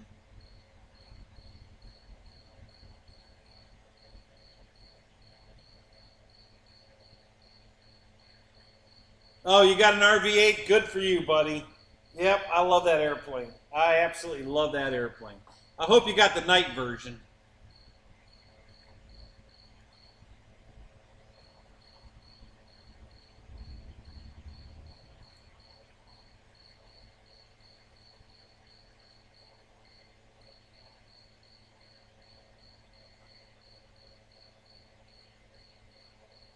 Yeah, that's the best flying airplane, man. I mean, windy, whatever, it doesn't matter. That plane is awesome. Yeah, of course you got the night version. Yeah, I figured you would.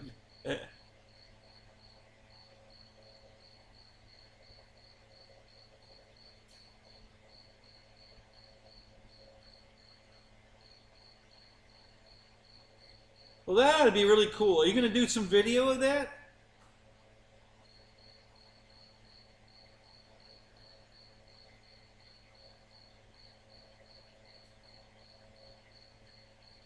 Which color did you get, Nate? The green or the orange?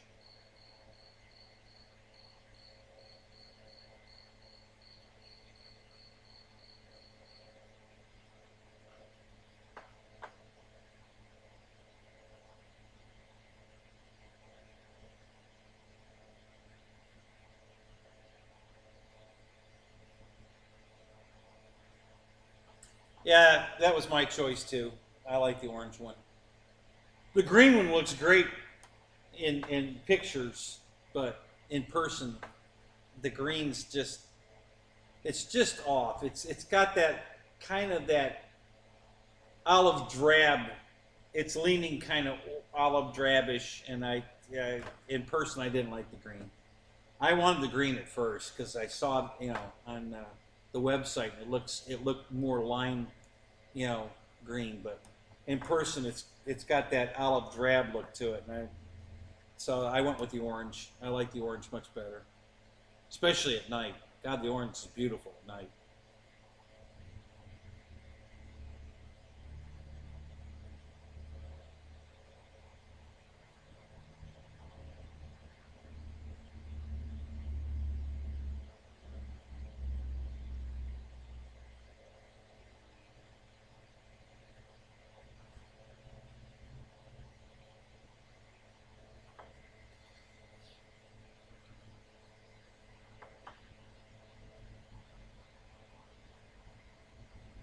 Yeah, I can't recommend the RV-8 enough, man. That plane just is so fun to fly.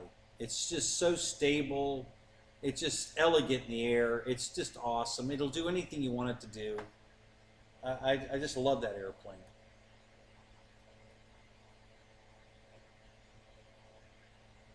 I wish the landing gear was made out of a little stiffer aluminum than what they made it out of. It's not the landings that's beating it up. It's the taxing on the grass, and you hit the little tufts of grass.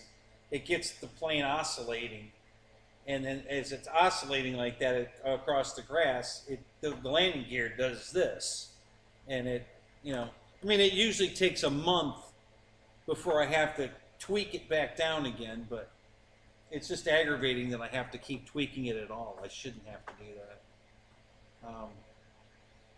But yeah, other than that, and I wouldn't even call it a complaint. More of an annoyance than a complaint.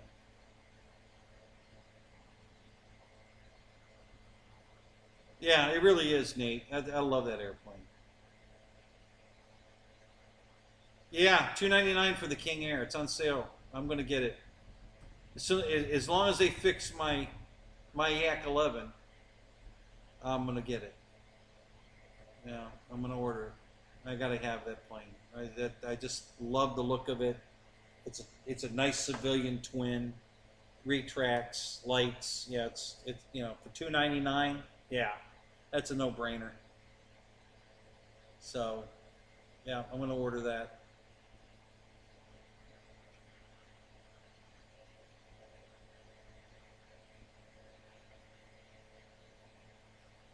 Yeah, there's two people I want to take flying on my RV8.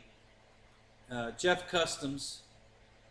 I want to get to his place one day on a super windy day and show him what that plane will do.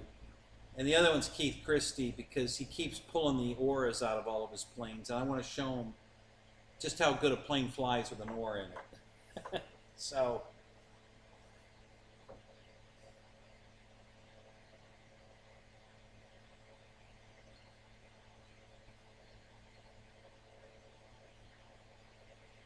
What issue did you have with the motor, Nate?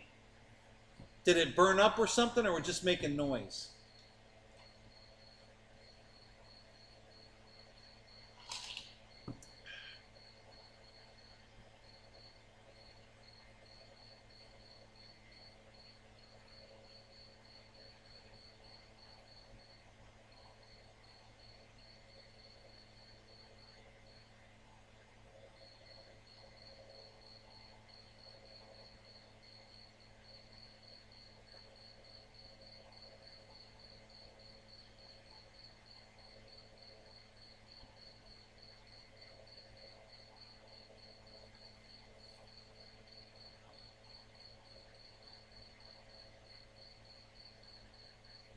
What plane were you flying, Matt, with the aura?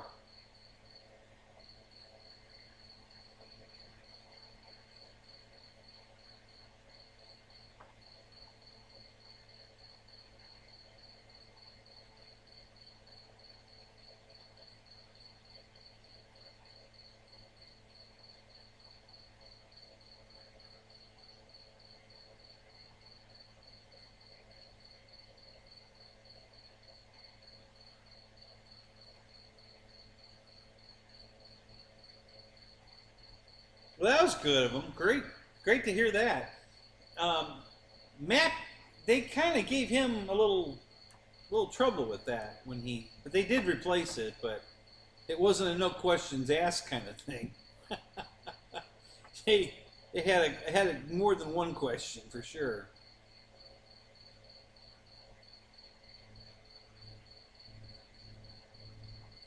Okay, so have you reprogrammed the aura, Matt?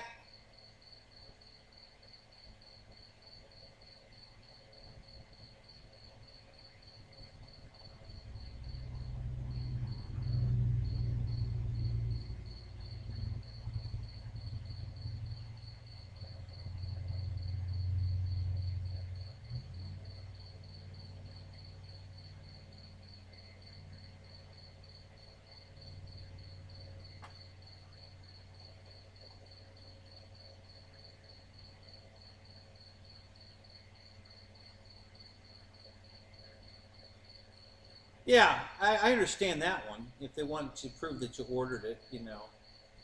Um,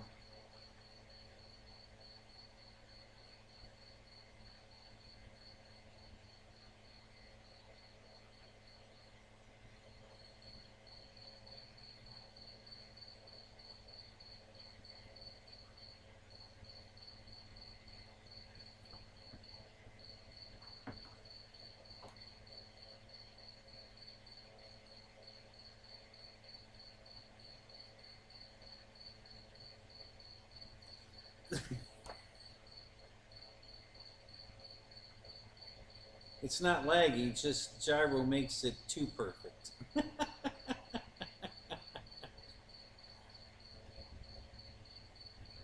Yeah, I guess that's what happened, Nate. You got the nice guy and Matt didn't. Um,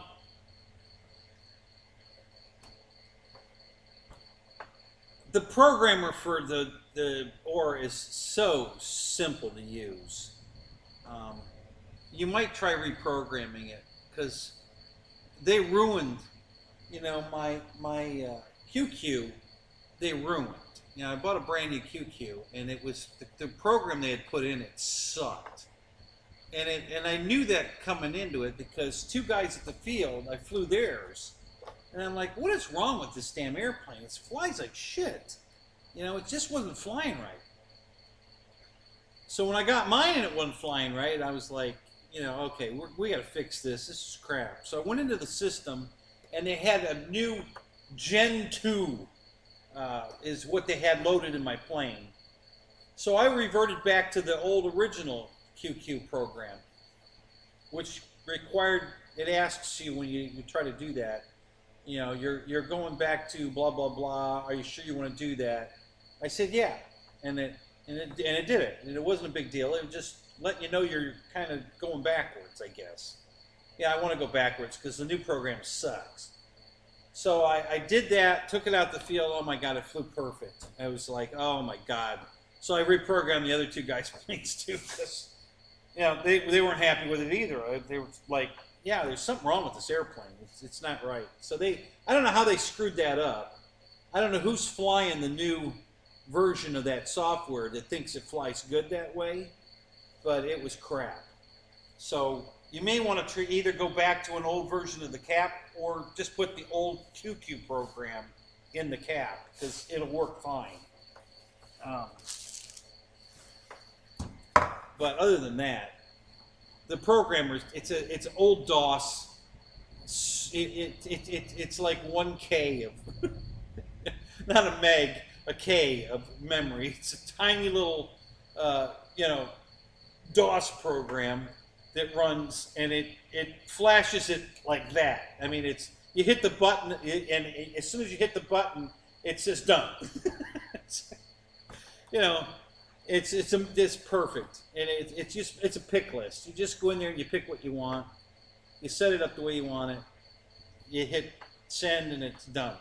You know, super simple. So you may want to try that. It's pretty cool.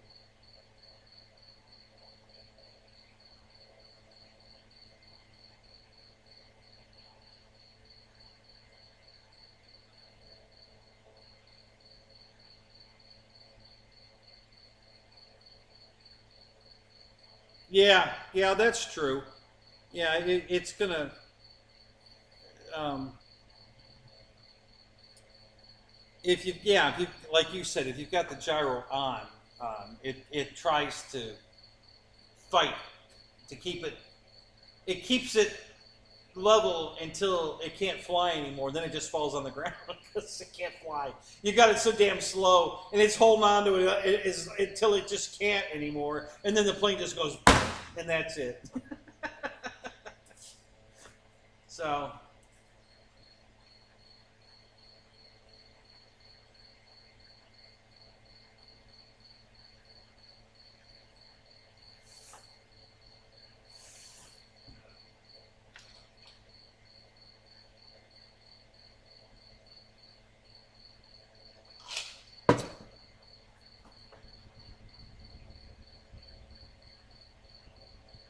all right, I'm gonna cut it. I said that an hour ago. I'm still here. So, all right. So quick. Let's see. The King Air's on sale, $299. The infraction 8/1/8 scale on sale, $159, which is awesome. And then there's another truck that's on sale for $149. And I don't know of any other airplanes that are still on sale because I haven't been looking at that.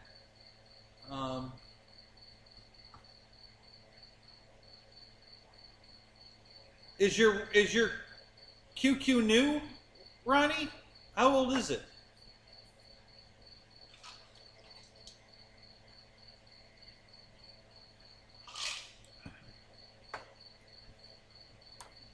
Yeah, Roy, thanks, man. It's good to see you too. I'm glad I'm back. You know, I missed it. Just trying to, so much going on, but I just decided I'm just going to make time for it. How new? Like we're talking months, weeks?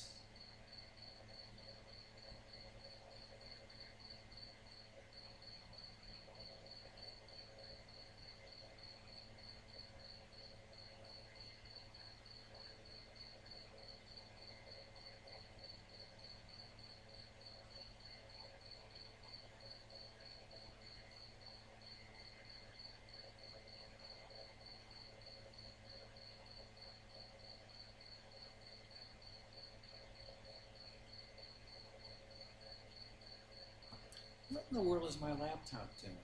Oh, that's not mine. What the hell's going on there? That was weird.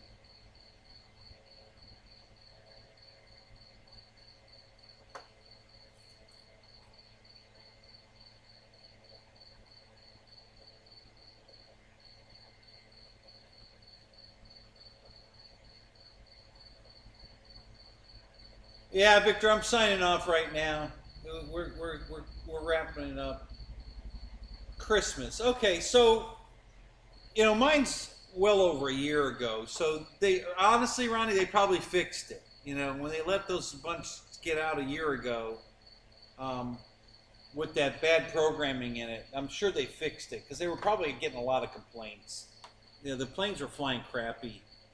So yeah, I'm guessing they fixed it by now. So you got a good one again. I'm sure they cured that. It was a delay, like it felt like the plane was always behind you. You couldn't get it to react the way it should. It was annoying. It flew, but it wasn't right. And when I put the old program back in it flew perfect. So I'm sure yours is new enough. I'm sure they fixed that problem. They wouldn't have kept running it that way. So yeah, which color did you get, Ronnie? The green or the red?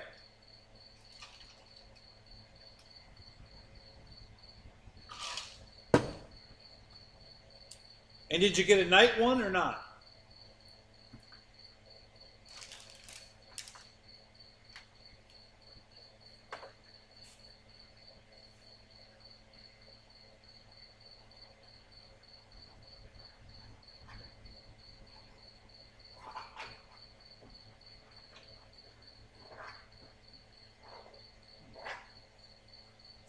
Work.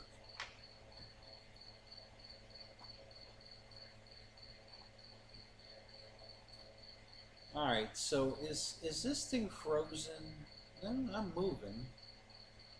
Getting some weird stuff going on here.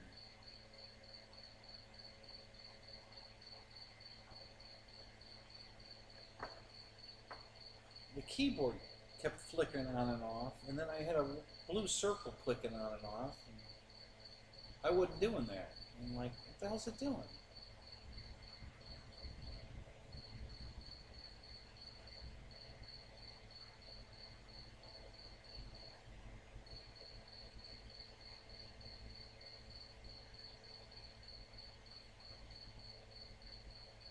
Huh.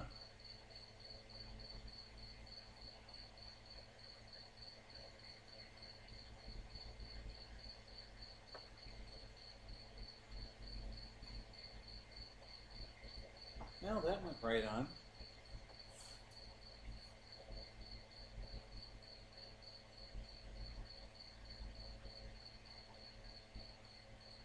Holy crap, we're back up to 15 people in here?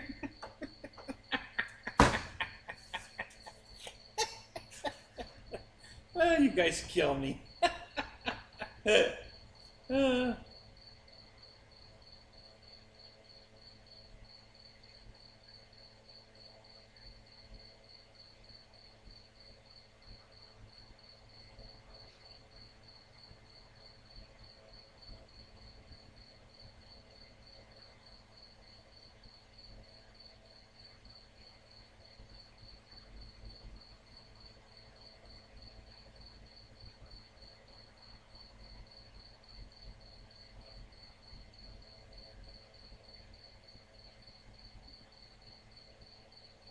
Dick, did you just get back from picking your wife up from work?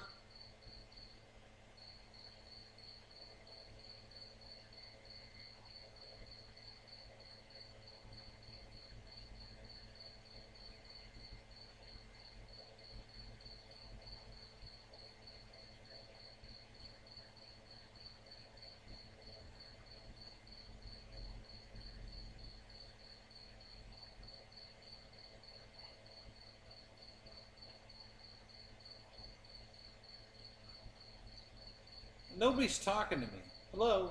Somebody, anybody, type something. Anything. Just, I'm trying to see this thing move because it's like, I don't think it's frozen, but nobody's talking.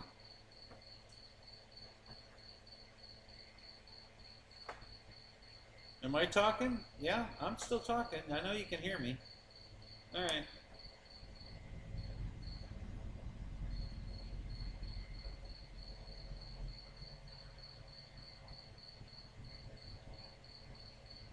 The green, cool. That's the same color I got. I like the green one.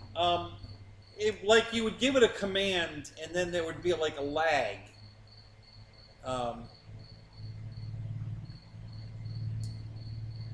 So it didn't have that crisp, response that you should have with that plane, that all the older ones had. It had this, okay, thank you, Fred. It had a, it just felt like it was behind you, like you would give it a command and you had to wait for it to react to it. I don't know. It was the new Gen 2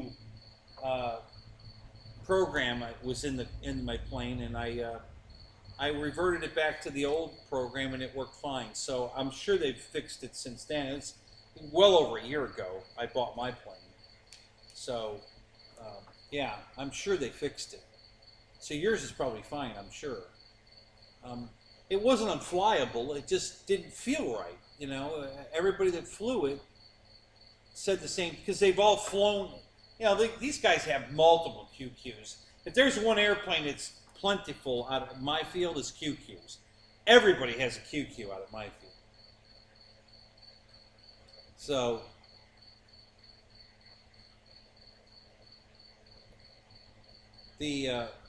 so these guys that were having trouble,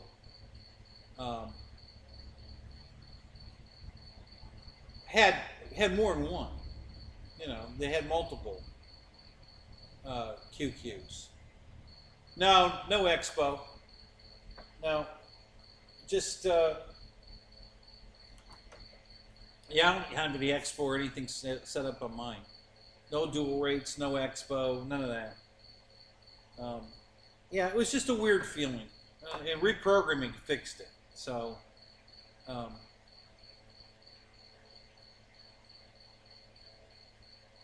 yeah, we're not going to do an enduro show. I could, but I'm not gonna. I don't have to go into work tomorrow until 2:10. Yeah, I don't go into work tomorrow until 2:10, so I got quite a bit of time to just kill in the morning. But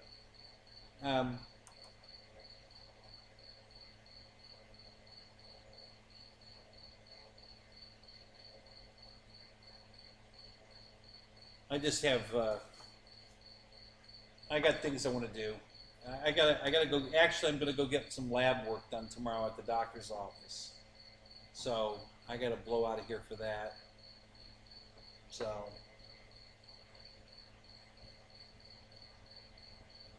lame story. Okay, whatever you say, Ronnie.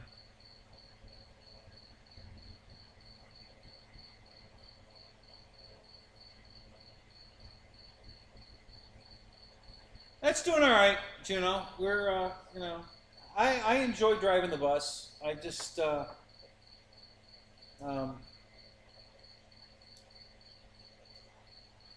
no complaints, really. I wish it paid a little better, but we all want that, right? Doesn't everybody want more money at their job? Nobody thinks they're paid enough. So, but yeah, I think it's okay. Just I'm working full time, so it's really cutting into my every other time. I don't have time to do all the things I need to do. Hell, just cutting the grass here is a full-time job. 3 acres is a pain in the ass. So,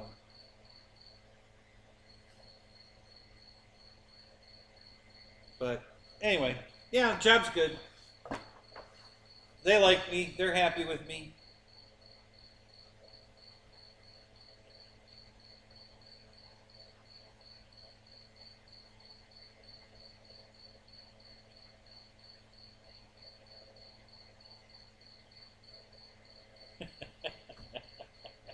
Thanks, Juno. Yeah. Yeah, I'm just a big kid, that's for sure. Get a cow. Yeah, there you go. Yeah, that's, I thought about it. Um,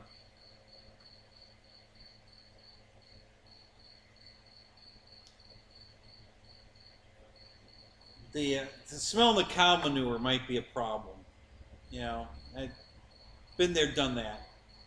So yeah, I don't think I would have smelled that all week, just so I don't have to go out and cut grass. I'll go cut the grass.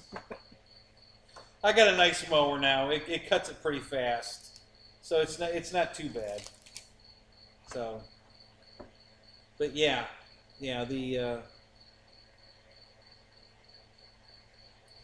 and this when I didn't realize how much work the 3 acres were going to be with all the trees, because branches are falling on the trees daily. So I always have firewood constantly, because the stuff's always falling out of the trees. But I just have to keep going around and picking it all up, and I have to pick it all up before I mow. You know, so yeah, it's just. And the pine cones, I've got 3 pine trees here, so the pine cones are everywhere, and it's like nonstop. They're still falling out of the tree from last season, and the new ones are all growing. So all the trees are filling with pine cones again, but the old last year cones are still falling out of the tree, because I've cleaned them up like 5 times, and there's still more cones falling out of the tree. So it just like it never ends. And just about the time these are going to be done falling, the new ones are going to start falling, because they start falling in November, I think. October, maybe, but I think November. Like November through, well, we're in, July, August now, and they're still falling out of the trees. So yeah, it's a pain in the ass.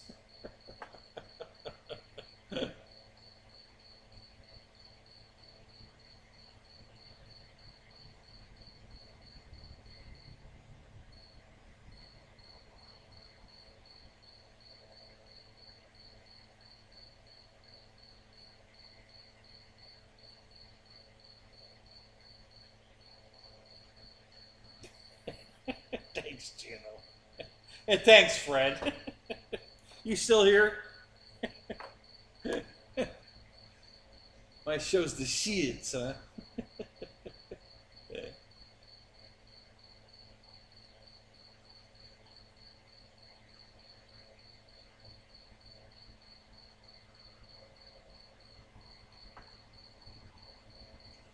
All right, you guys. This rock star is going to call it. I'll see you guys Sunday night. Make sure you come see me Sunday night. We'll have some more fun. Hopefully, I'll have an update about my yak by then, and an update on the. I'll probably have the Sky King on the way, or no, not the Sky King, the King Air, and my new truck is supposed to be here Sunday as well. So we'll have some more to play with. We'll talk all about it and see all of it then. So, all right. Good night, guys. Take care. Thanks for coming. We'll catch you guys Sunday night.